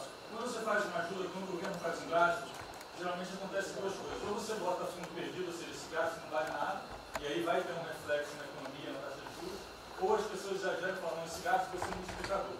Provavelmente não é uma coisa nem outra. O que eu acho que falta de analisar os gastos do governo é o quanto desse gasto que eu recupero lá na frente, via preservar empregos, via manter uma empresa viva, que ia morrer. Então eu acho que falta análise completa do gasto. O gasto nunca é fundo perdido. Também ele nunca é muito multiplicador, ele é um meio do caminho entre uma coisa e outra. E o que eu acho que falta é a análise de eu vou gastar tanto e esse gasto vai ter essa efetividade. Por exemplo, existe uma percepção do mercado que dinheiro para o governador e prefeito é dinheiro jogado fora. Pode ser que seja mentira, mas existe essa percepção hoje. E tem vários vídeos rodando por aí, que os senhores devem ter visto, de que o dinheiro vai para a prefeitura e não vai parar, porque vai em bem intangível, que é difícil de controlar. Vai em programa que você nunca tem como monitorar. Então, acho que é importante esse tema de fazer essa análise intertemporal e ver realmente qual é a eficiência do gasto. E, por último, último ponto, conversando com investidores, a gente tem feito isso, inclusive nós fizemos uma conversa, 2 bancos centrais com investidores, inclusive de infraestrutura, e o problema principal que aparece em toda a conversa no Brasil, do investidor privado, é que, no passado, toda vez que o investidor privado entrou, teve muita sacanagem. O tema da governança é super importante. Então, eu estava conversando com o Marinho, a coisa mais importante desse projeto, na minha opinião, é garantir que a governança é boa. O investidor privado ter certeza que ele vai estar junto com o governo, ou ele vai estar em grande parte tomando risco, às vezes o governo vai tomar um pouquinho, mas que é uma coisa que ele não precisa se preocupar na frente da governança. E o jeito de melhorar a governança é colocar agentes internacionais que fazem governança mundial. A gente conversou um pouco sobre isso, é só isso. Obrigado. Obrigado. Ministra Damares, por favor. Perdão, Marcelo já falou. Não. Ministra Damares. Ministro, parabéns pela ideia, mas eu preciso lembrar e eu preciso fazer sempre isso para que a gente não perca o foco, a questão de valores, ministro. Esse governo tem um pilar dos valores. Não se pode construir nada neste governo sem a gente trazer valores. Nós estamos sabendo, e a gente está falando o tempo todo, que nós não seremos mais os mesmos depois dessa pandemia. O mundo não será mais o mesmo, nós não seremos mais o mesmo. e nós vamos ter que fazer uma revisão de políticas públicas no mundo todo e no Brasil. Nós vamos ter que nos reinventar, com certeza. Neste momento, o que nós estamos vendo aqui no nosso comitê? Nós estamos buscando dados e não estamos encontrando dados. Nós recebemos um governo que não tinha dados, os dados que nós tínhamos eram falsos, mentirosos. Um Brasil de achismo, um Brasil de talvez, eu acho que é, talvez sim, talvez não. Políticas públicas construídas até agora nessa nação em cima de talvez e de achismo. Nós vamos ter que rever muita coisa. É um país plural. Quando a gente vai buscar os povos tradicionais agora para a gente construir enfrentamento ao coronavírus, nós descobrimos, ministros, que nós temos 1.300.000 ucranianos no Brasil. Ninguém nunca falou de ucranianos para nós, Brasil. Com a sua cultura totalmente preservada no Brasil.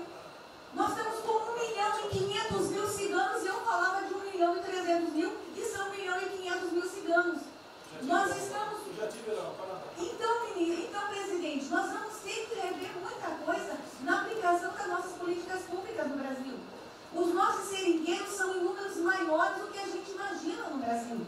Então, tudo que nós formos construir, nós vamos ter que ver, ministro, a questão dos valores também. A questão, os nossos quilombos estão crescendo, e os meninos estão nascendo nos quilombos, e seus valores estão lá. Então, tudo vai ter que ver a questão dos valores. E quando eu falo valores, ministro, eu quero dizer para o senhor, nós estamos com quase 80.000 idosos em abrigos no Brasil. Eu me surpreendi com números. Nós estamos com quase 60.000 crianças em abrigos no Brasil. Os números estão me surpreendendo. E eu estou com um número absurdo de mulheres também em busca de abrigos por causa de violência. Então, tudo isso tem que vir para este pacote. Nós vamos ter que fazer algumas revisões de políticas públicas no Brasil. Então, por favor, ministro, coloque aí a questão de valores. E quando eu falo valores, aí eu quero olhar para o nosso novo ministro aqui da Saúde e dizer, ministro, valores estão lá no seu ministério também. Neste momento de pandemia, a gente está vendo aí a palhaçada do STF trazer o aborto de novo para a pauta. E lá está a questão de as mulheres que são vítimas do Zika vírus vão abortar. E agora vem do coronavírus. Será que vão querer liberar que todos que tiveram coronavírus poderão abortar no Brasil? Vão liberar geral? O seu ministério, ministro, está lotado de feminista que tem uma pauta única, que é a liberação do aborto. Quero te lembrar, ministro, que está chegando agora, este governo é um governo pró-vida, é um governo pró-família. Então, por favor. E aí, quando a gente fala de valores, ministro, eu quero dizer que nós estávamos sim no caminho certo.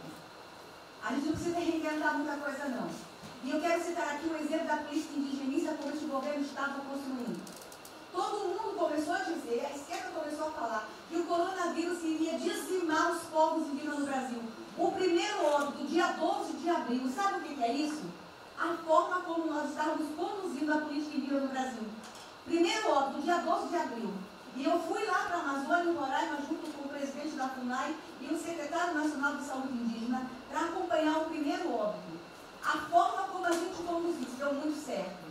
Vamos ter que melhorar? Vamos ter que melhorar. E por que nós fomos lá, presidente? Porque nós recebemos a notícia que haveria contaminação criminosa em Roraima, em Amazônia, de propósito, em índios, para dizimar aldeias e povos inteiros para colocar nas costas do presidente Bolsonaro. Eu tive que ir para lá com o presidente da FUNAI e me reunir com os generais da região e o superintendente da Polícia Federal para a gente fazer uma ação ali meio que sigilosa, porque eles precisavam matar mais índio para dizer que a nossa política não estava dando certo. Então, o que a gente estava fazendo estava dando certo, o que nós estamos fazendo está dando certo. Então, aqui, general, todo o nosso trabalho que envolve políticas de valores precisa estar aqui no Pró-Brasil. E aí, presidente, só para encerrar, eu quero dizer para o senhor que a sua angústia tem razão de ser. Nunca houve tanta violação de direitos no Brasil como neste período. Direitos fundamentais foram violados. No nosso Disque 100 tem mais de 5.000 registros, ministros, de violação de direitos humanos. Mas o senhor tem uma ministra de direitos humanos e uma equipe muito corajosa. São mais de 5.000 procedimentos e ações que estão sendo construídos. Governadores e prefeitos responderão ao processo. Idosos estão sendo algemados e jogados de camburões no Brasil. Mulheres sendo jogadas no chão e sendo algemadas por não terem feito nada. Nós estamos vendo padres sendo multados em R$90 mil porque estavam indo da igreja com 2 fiéis. A maior violação de direitos humanos da história do Brasil nos últimos 30 anos está acontecendo neste momento. Mas nós estamos tomando providências, a pandemia vai passar, mas governadores e prefeitos responderão processos. E nós vamos pedir, inclusive, a prisão de governadores e prefeitos. E nós estamos subindo o tom. E discursos estão chegando. Nosso ministério vai começar a pegar pesado com governadores e prefeitos. Nunca vimos o que está acontecendo hoje. Se eles falavam que nós éramos violadores de direitos, eles estão. Inclusive, o governador Wellington agora, ontem, determinou que a polícia poderá entrar nas casas. Vocês não imaginam o que ele vai fazer. Poderá entrar assinou. A polícia poderá entrar na casa sem mandato. Então, assim, as maiores violações estão acontecendo nesses dias. Então, nós estamos fazendo enfrentamento de mais de 5 procedimentos. O nosso ministério já tomou a iniciativa e nós estamos pedindo, inclusive, a prisão de alguns governadores. Então, está aí algumas respostas. Valores. Por favor. Valores. Posso falar? Pode falar. Houve aqui uma apresentação, uma representação do ministro Paulo Guedes, que a senhora vai receber mais dinheiro. Obrigada. Ministro Marcelo, por favor. Obrigado, vou ser bem breve também. Primeiro, parabenizar o ministro Braga Neto pelo... Eu queria só deixar uma coisa seguinte, eu fico brincando. Não é trabalho meu, é trabalho da equipe e eu roubei ideia de um bando de gente. Eu roubei ideia aqui, ali, eu roubei ideia. Tá? Eu aproveitei a ideia, só coordenei. Um cronograma importante do projeto, obviamente, todos os ministérios, como o Ministério do Turismo também, já estamos finalizando até amanhã esse programa de retomada. E, presidente, o turismo, obviamente, ele tem uma importância muito grande para a economia, o Paulo Guedes sabe disso, mais de 8%, ou seja, quase 10% do PIB nacional é turismo. E o presidente falou que vai extinguir o Ministério porque o turismo acabou. Agora precisa do Ministério mais do que nunca, presidente. O turismo ele vinha numa crescente muito importante. O ano de 2019 cresceu 2,6%, enquanto a economia cresceu 1%, gerou 163% a mais de emprego do que o ano de 2018. E, obviamente, no meio dessa pandemia, foi o primeiro a ser impactado de forma brutal. O Rogério Marinho sabe bem disso e nos ajudou muito aí. Quero aproveitar para agradecer o Paulo Guedes, o Marinho também nos ajudou muito nesse processo, de contemplar, ou seja, de ter um plano de ação que viesse evitar o desmonte do setor do turismo, porque grande parte das empresas do turismo passou de um fluxo de caixa de 100 para 0 de um dia para o outro. Então, ações como a suspensão de contrato de trabalho, o ministro Moro também, agradeço, teve uma ação fundamental para o setor, que foi uma medida provisória que contemplasse ambas as partes, tanto o consumidor quanto as empresas, através da Senacom, o que impediu judicializações em massa, porque aquela pessoa que comprou o ingresso de um show ou um pacote turístico, ela, se fosse para cima das empresas ainda para pedir o reembolso de imediato, isso seria catastrófico, geraria mais desemprego ainda.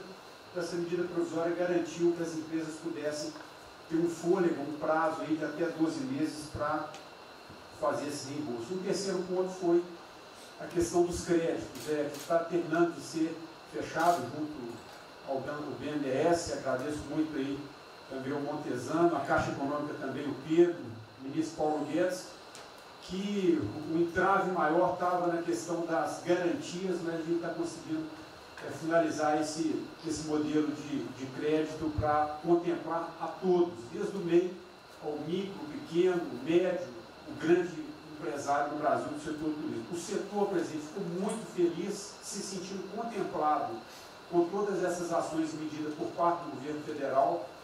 O setor do turismo no Brasil fizeram cartas com as principais associações agradecendo a postura do governo federal em relação a isso. Eu quero, presidente, falar um assunto aqui que talvez seja muito polêmico, mas eu acho que é importante esse debate nesse momento.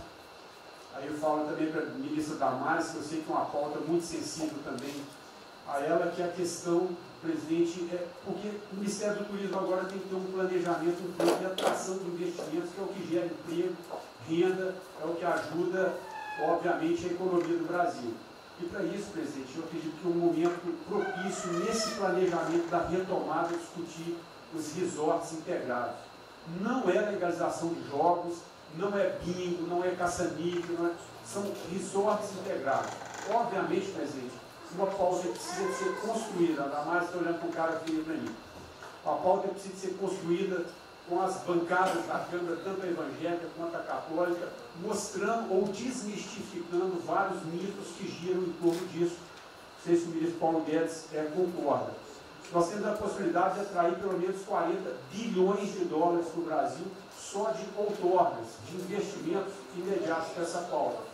Mas o que precisa ser feito, presidente, é realmente desmistificar a questão de evasão de divisas, de lavagem de dinheiro, de tráfico de drogas, e para isso eu sugeriria que nesse debate pudéssemos contar com o Ministério da Justiça, através da Polícia Federal, o Ministério Público na mesa, a Receita Federal, os órgãos de controle, mas obviamente, presidente, uma pauta que só levaremos para frente se a gente conseguir pacificar ou nos fazer entender pela bancada evangélica, pela bancada católica, para que não haja uma distorção na comunicação disso. Tem que ser um projeto muito bem feito, que eu acredito que pode ser, nesse processo da retomada, uma grande oportunidade para o Brasil atrair grandes complexos, dos quais apenas 3% são utilizados para os cassinos.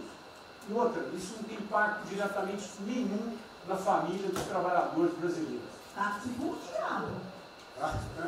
Não, não é bem isso não. Vou ter que começar a desmistificar para dar mais aqui. Estou vendo isso. Então, presidente, aqui não estou dizendo que a gente tem que colocar isso como um projeto de governo, obviamente, mas abrir esse debate em torno dos resorts integrados. Tá. E para finalizar, presidente, o ministro Nelson, prazer estar aqui com a sua primeira vez. A gente fez um projeto muito bem elaborado, né, dentro do comitê de operações, que visa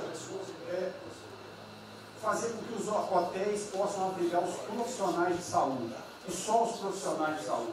A questão do anterior Ministério, por 2 vezes eu mandei a mensagem, não se manifestou, não se interessou, mas eu acredito que é um projeto que pode, sobretudo, trazer para o governo federal uma boa visibilidade com essa preocupação de quem está na linha de frente de combate, que são os profissionais de saúde. Visando 2 coisas, eu já vou terminar. É, primeiro, melhorar essa logística do profissional de saúde, que sempre tem um hotel próximo ao hospital, aos hospitais, e também a preservação da família desses profissionais, mostrando, obviamente, a acessibilidade do presidente Jair Bolsonaro na preocupação com essas vidas desses profissionais. Obrigado. Parece que é hoje às 16 horas. Hoje, então. É uma reunião marcada para a gente discutir isso aí. Obrigado. Saúde e turismo. Penúltimo debatedor, ministro Weintraub. Obrigado. Em 3 anos eu... Obrigado.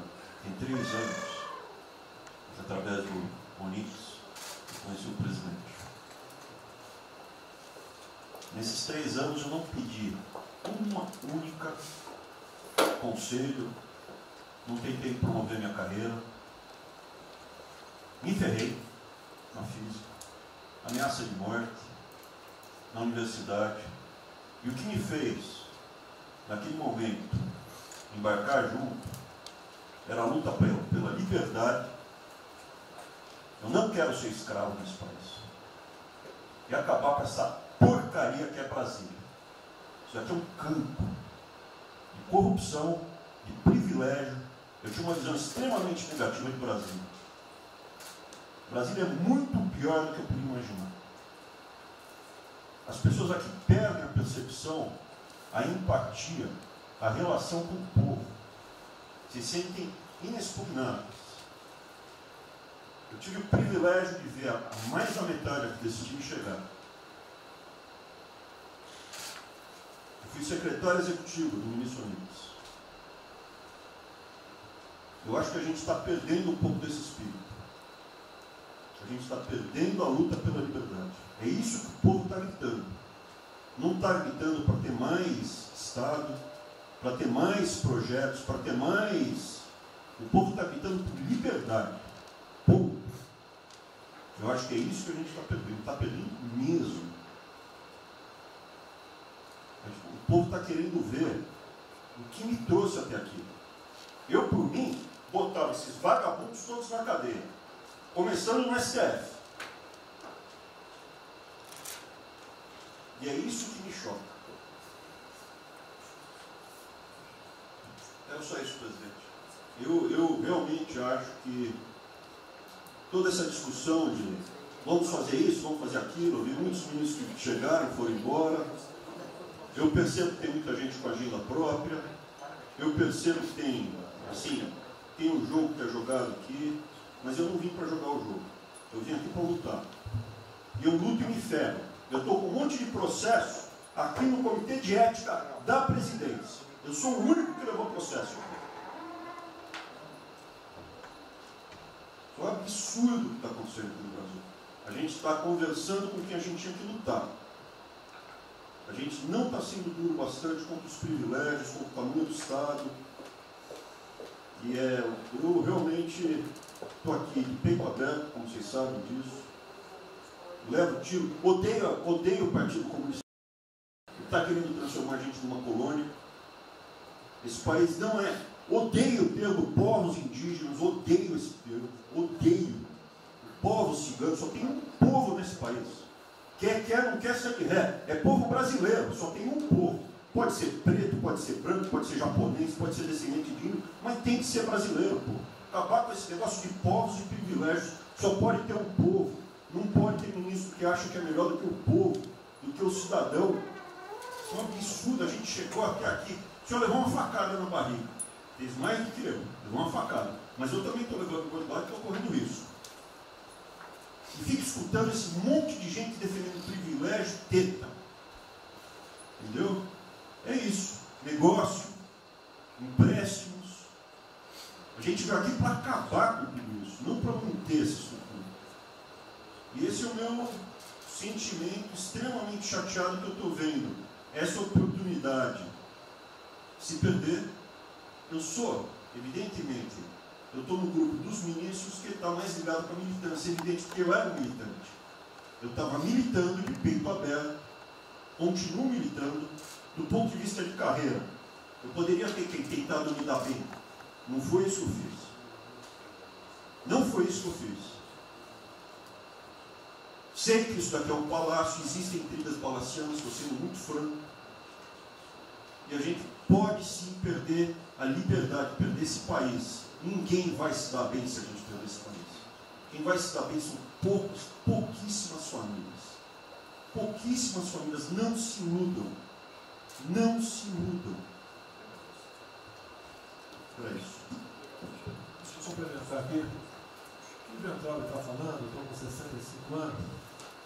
A gente vai se aproximando do que não deve. Eu já tenho me policiado tocante a isso daí. São pessoas aqui em Brasília, os três poderes, que não sabem o que é povo. Eu converso com alguns, não sabem o que é um feijão com arroz, não sabem o que é um supermercado, esqueceu. Acho que o dinheiro cai do céu. Eu estou com meus privilégios garantidos, meus 100 mil por mês, em média, 100 mil por mês a galera, né? Legalmente. E acho que isso não vai acabar nunca. Como alguns acham que a liberdade, qual é desse cara? Tá maluco? Eu estou vendo mais antigo aqui, o João Helena aqui. Ele sabe o que é mesmo que foi 64. Muitos aqui não sabem. Essa cambada que tentou chegar no poder de 64, se tiver chegado, ele estava fudido todo mundo aqui. Cortando, ele estava felicíssimo cortando cana, ganhando $20 por mês.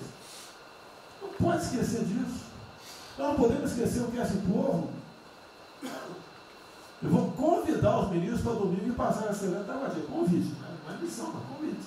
Para ver como é que está o cara na esquina. Para ver uns merda para falar aí, né? Uns merda de sempre.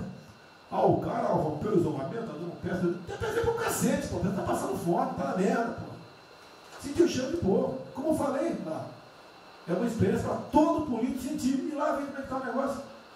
Ou a gente tem que dar, como se fosse, né, um general na retaguarda e deixar a tropa se ferrar na frente. Não, o general está na frente, o coronel está na frente, o capitão está na frente. Nós, heróis da Segunda Guerra Mundial, estiveram na frente do campo de batalha. Simples aqui, tenho certeza que as Forças Armadas vão cumprir com o seu papel, mas, né, nós temos que dar exemplo. E mostrar que o Brasil não é. Eu sou mais educado que o Ventral, até me poli muito, né, o linguajar que ele usou, mas não é isso. Que o pessoal pinta por aí, se reunindo de madrugada, para lá, para cá, cima de informações. O meu funciona. O meu particular funciona. Os que tem oficialmente desinformam. E voltando ao tema, eu prefiro não ter informação do que ser desinformado por cima de informações que eu tenho. Então, pessoal, muitos vão poder sair do Brasil. Mas não quero sair, ver a minha irmã de Eldorado, outra de Cajati, o coitado do meu irmão, capitão do exército de Miracatu, se fuder, pô. Como é perseguido o tempo todo. É a bosta da Folha de São Paulo, diz que meu irmão foi expulso de um açougue em registro, que estava comprando carne sem máscara. Comprovou no papel, estava em São Paulo esse dia. O dono do restaurante, do açougue, falou que não estava lá. E fica por isso mesmo, isso aqui é problema dele. Né? Mas é putaria o tempo todo para me atingir, mexendo com a minha família. Já tentei trocar gente da segurança nossa no Rio de Janeiro, oficialmente, e não consegui. Isso acabou.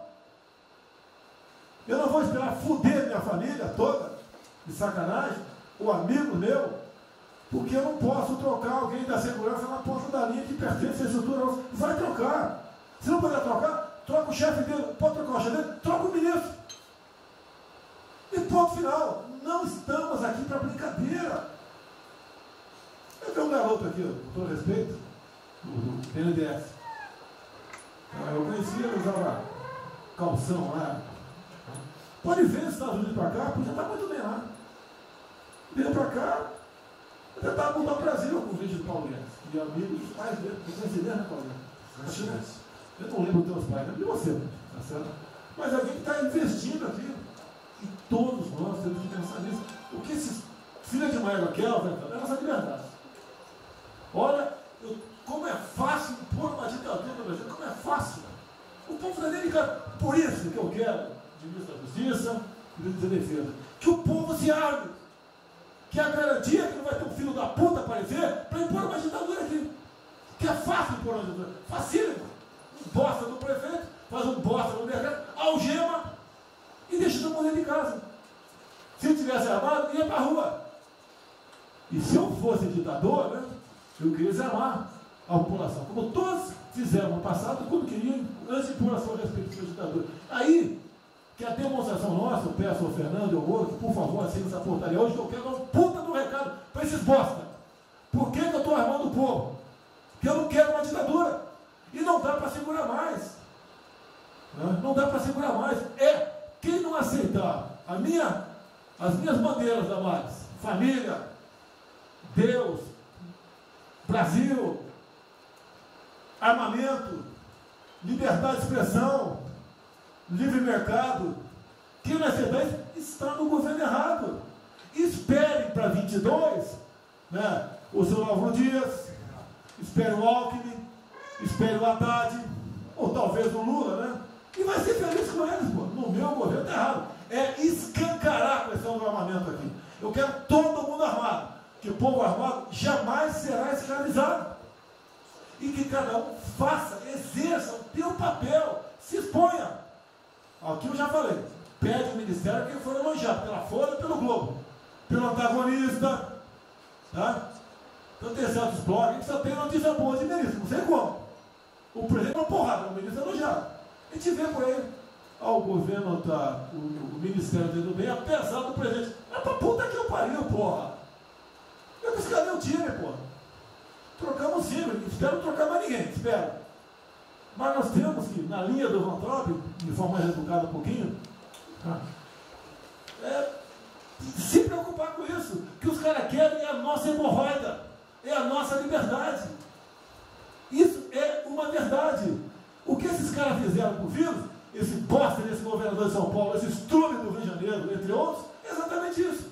Aproveitaram o vírus, está um bosta de um prefeito lá de Manaus agora, abrindo cobras coletivas. Um bosta, que quem não conhece a história dele, procure conhecer, que eu conheci dentro da Câmara aqui do meu lado. Né? E nós sabemos a ideologia dele e o que ele prega. E que ele sempre foi. O que está aproveitando agora, um clima desse, para levar o terror no Brasil. Né? Então, pessoal, por favor, se preocupe, que é mais importante que a vida de cada um de vocês, que é a sua liberdade. Se uma empresa não vale porra nenhuma. Bom, presidente, esses valores, esses princípios, e o alerta do Ventral é válido também, como sua evocação, é que realmente nós estamos todos aqui por esses valores. Estamos aqui por esses valores. Nós não podemos esquecer disso. Nós podemos conversar com todo mundo aqui, porque é o establishment, porque nós precisamos dele para provar coisas, mas nós sabemos que nós somos diferentes. Nós temos noção que nós somos diferentes deles. E quando eles cruzam a linha, a gente solta a mão e sai andando sozinho. Enquanto eles estiverem no trilho conosco, no caminho, fazendo as reformas que nós prometemos, nós estamos juntos. Mas que o cara soltou a mão, passou para o lado de lá, deixa o cara sozinho, a gente continua sozinho e vai procurar outra conversa, em outro lugar. Então, eu acho que manter essa ideia que nos trouxe aqui, e eu tenho dito isso em todo lugar, e lá fora, eu converso, semana passada eu conversei com os ministros da Fazenda de G20, conversei com os ministros também de Economia dos BRICS, e a mensagem que eu levo é sempre a mesma: o Brasil vai surpreender o mundo. Vocês duvidaram da nossa democracia, duvidaram do nosso presidente é democrático e vai fazer as mudanças. E aprovando a reforma da Previdência ano passado, enquanto os franceses fizeram passeatas com outra reforma da Previdência. Agora, não é uma coisa, por exemplo, nós vamos continuar aprofundando as reformas, nós vamos seguir. Eu conheço todas as histórias de reconstrução por profissão, obrigado a estudar isso, a reconstrução da Alemanha na Segunda Guerra, a Primeira Guerra com o Chaves, a Segunda Guerra com o Ludwig Erhard, a reconstrução da economia do Chile com os caras de Chicago, todos os casos, o caso da fusão das duas Alemanhas, eu conheço profundamente, um detalhe, não é de ouvir falar, de ler 8 livros sobre cada reconstrução dessa. Então, eu li James 3 vezes no original antes de eu chegar a Chicago. Então, não tem blues, não tem dogma, não tem blá blá blá. Tem estudos sobre todas as ocasiões. E nós demos uma demonstração disso quando nós estávamos indo numa direção norte, com as reformas estruturantes, e de repente, em 3 semanas e meia, nós fomos para o sul. Nós fomos elogiados hoje lá fora, semana passada, todo mundo elogiando, fazendo referência, que o Brasil está à frente de todos os emergentes, e Paris passou ali, só está atrás um pouquinho dos Estados Unidos. Os Estados Unidos está naquele caso, que é o cara que tem a moeda forte, ele tinha 1 trilhão para cada problema que ele tem, e ninguém reclama. Fizemos vários programas antes dos alemães, vários programas antes dos ingleses, vários programas, de todo tipo. Então, se não existe algo aqui, é dogma. Existe capacidade de trabalho com um grupo extraordinário que eu tenho. Então, nós atacamos em todas as direções. Primeiro, o campus foi lá e reduziu os compulsórios em 200 milhões. Logo depois, nós não tínhamos espaço constitucional, fizemos antecipações de benefícios e diferimento de impostos, porque não tinha espaço constitucional. Logo depois, tivemos espaço pelo Supremo e pelo Congresso. Entramos nas constitucionais, gastamos 300 e poucos bilhões, que não é muito. Tem uma ideia, o último déficit do governo Temer foi 160. Nós gastamos 300. Não gastamos tanto assim, mas atingimos 50 milhões de brasileiros, como diz lá o termo. 70 milhões de brasileiros. Lançando essa camada para os mais frágeis, pegamos os idosos, pegamos as empresas, microcrédito, depois de 0 a 360 mil, depois de 360 a 10 milhões. Montamos um comitê de bancos, estamos lá com o Montezano agora fazendo justamente a reestruturação. Não vai ter molezinha para a empresa aérea, para nada disso. É dinheiro que nós vamos botar usando a melhor tecnologia financeira lá de fora. Nós vamos botar dinheiro, vai dar certo, nós vamos ganhar dinheiro. Nós vamos ganhar dinheiro, usando recursos públicos, para salvar grandes companhias. Agora nós vamos perder dinheiro salvando empresas pequenininhas. Então nós estamos fazendo tudo by the book direitinho. Na conversa com os ministros da Fazenda lá de fora, eu disse que nós estamos com um déficit extraordinariamente alto esse ano, da mesma forma que eles, está todo mundo na mesma direção, só que nós caímos no chão, dá uma confusão, tiro, porrada e bomba, mas nós não perdemos a busca. A gente cai, levanta e sai para onde nós temos que ir. Nós não vamos perder a busca. Nós sabemos dos valores, sabemos dos princípios, sabemos o que nós estamos defendendo. Estamos defendendo liberdade, liberdade econômica, liberdade política. Nós sabemos o que nós estamos defendendo. E estamos agora, no meio dessa confusão, derrubando a última torre do inimigo. Uma coisa é que nós vamos fazer a reconstrução e a nossa transformação econômica. A outra coisa são as torres do inimigo que a gente tinha que derrubar. Uma era excesso de gasto com a Previdência, derrubamos assim quebrando. A segunda torre era os juros estão descendo, vão descer mais ainda. O Campos tem o mapa já, estamos descendo. Então, para ter uma ideia, o ano passado, para esse ano, 120 bilhões a menos de juros. Um plano Marshall por ano, sem juros a menos. Então nós sabemos, e é nessa confusão toda, todo mundo está achando que estão distraídos, abraçaram a gente, enrolaram com a gente, nós já botamos a granada no bolso do inimigo. 2 anos sem aumento de salário. Era a terceira torre que nós tínhamos que derrubar. Nós vamos derrubar agora também. Isso vai nos dar tranquilidade de ir até o final. Não tem jeito de fazer um impeachment se a gente tiver com as contas arrumadas, que nem dia acabou, não tem jeito. E o presidente está no ponto futuro.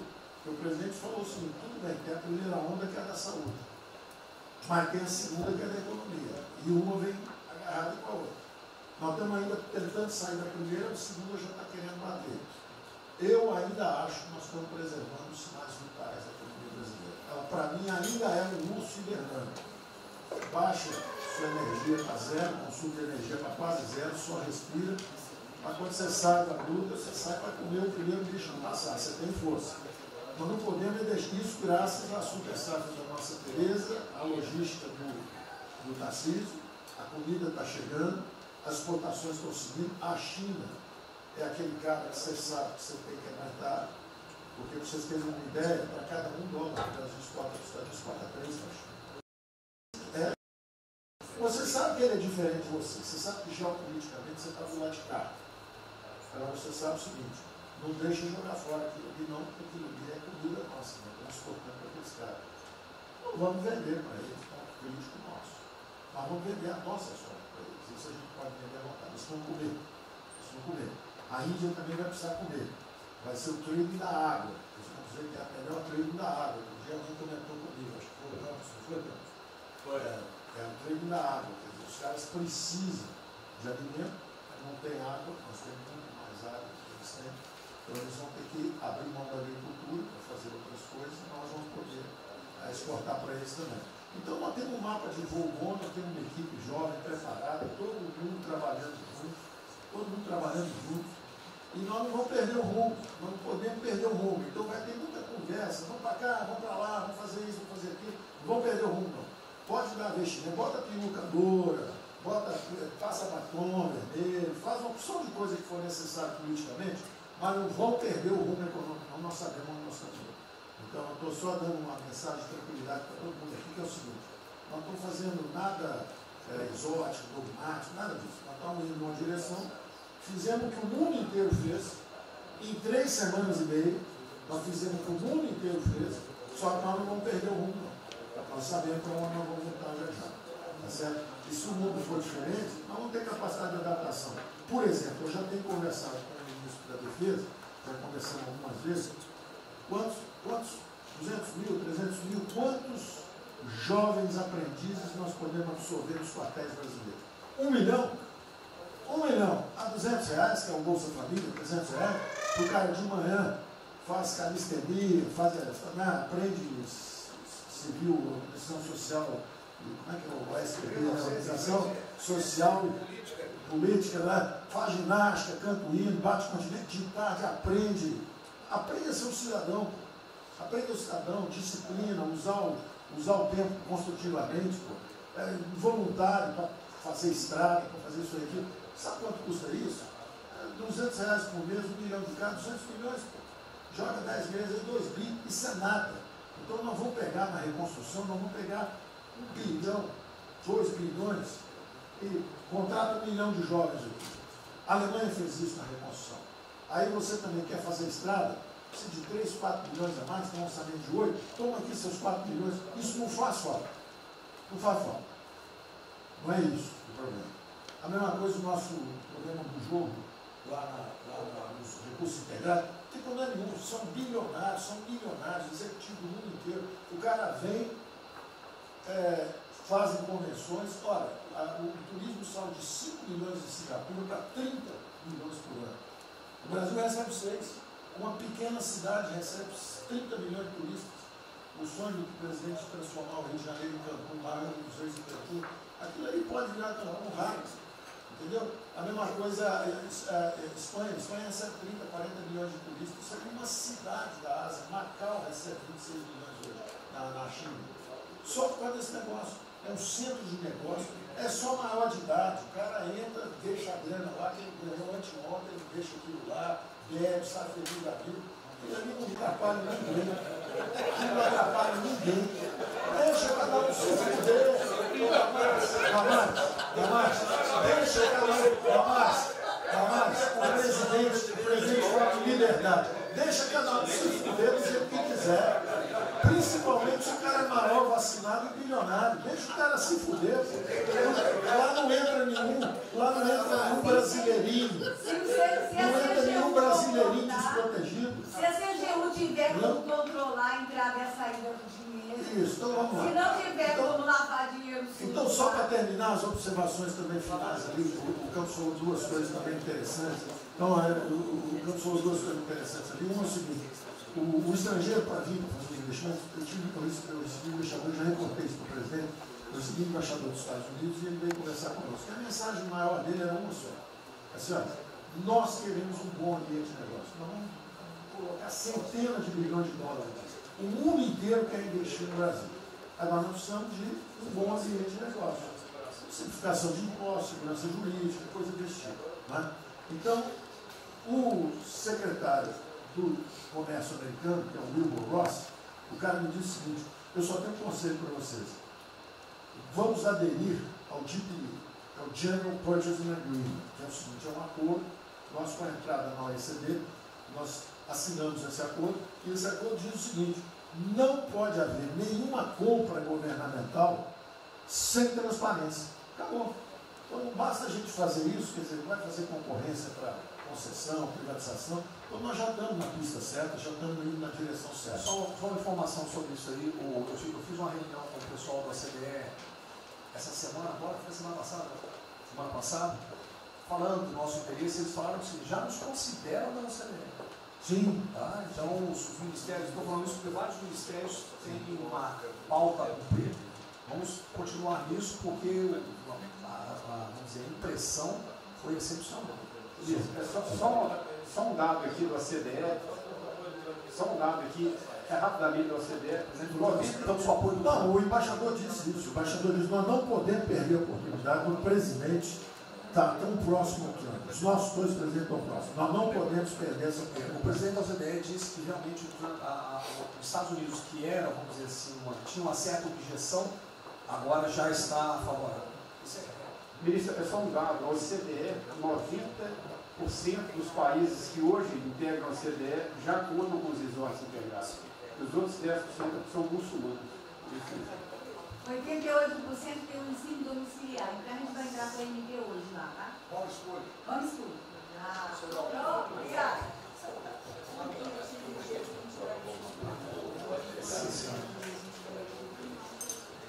Uma nova ordem do coronavírus, muitos países vão colocar regras para ter estoque novamente. Eu acho que não é o nosso caso. Nós temos que ter acesso ao mercado, mas nós precisamos incentivar o turismo. É o único produto que o Brasil não é autossuficiente.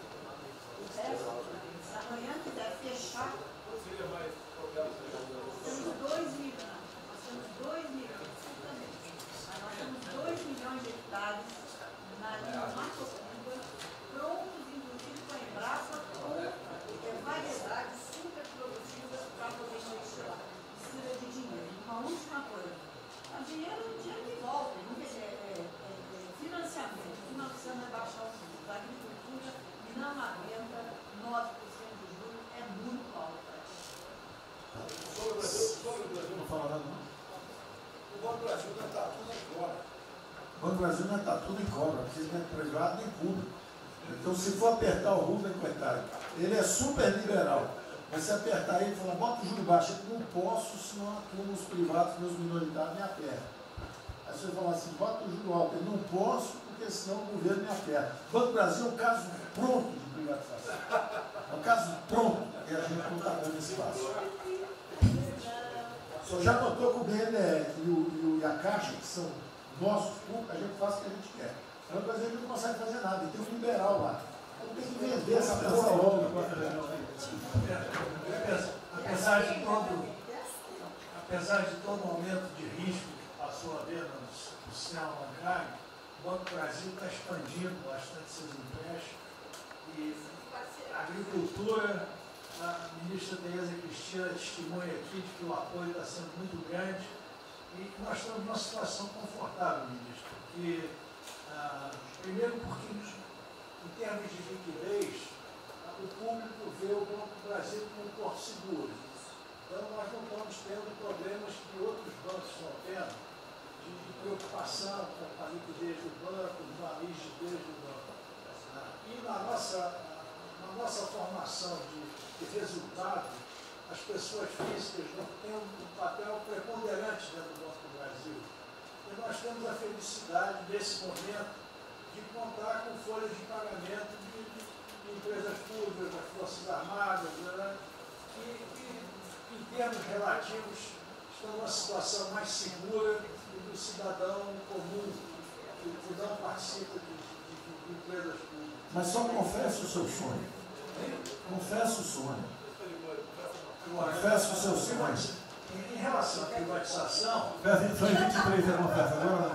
Em relação à privatização, eu acho que fica claro que com o BNDES cuidando do desenvolvimento, e com a Caixa cuidando da área social, o Banco do Brasil estaria pronto para um programa de privatização.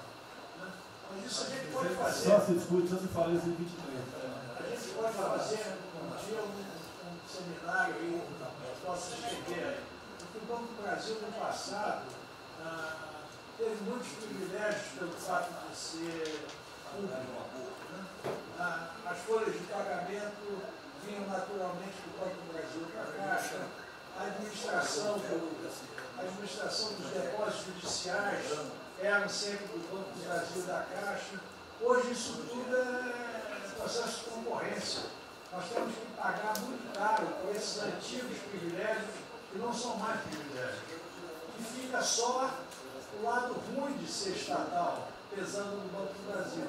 Porque a gente não tem a mesma facilidade de contratação, a gente não tem a mesma facilidade de demissão de maus funcionários e vai por diante.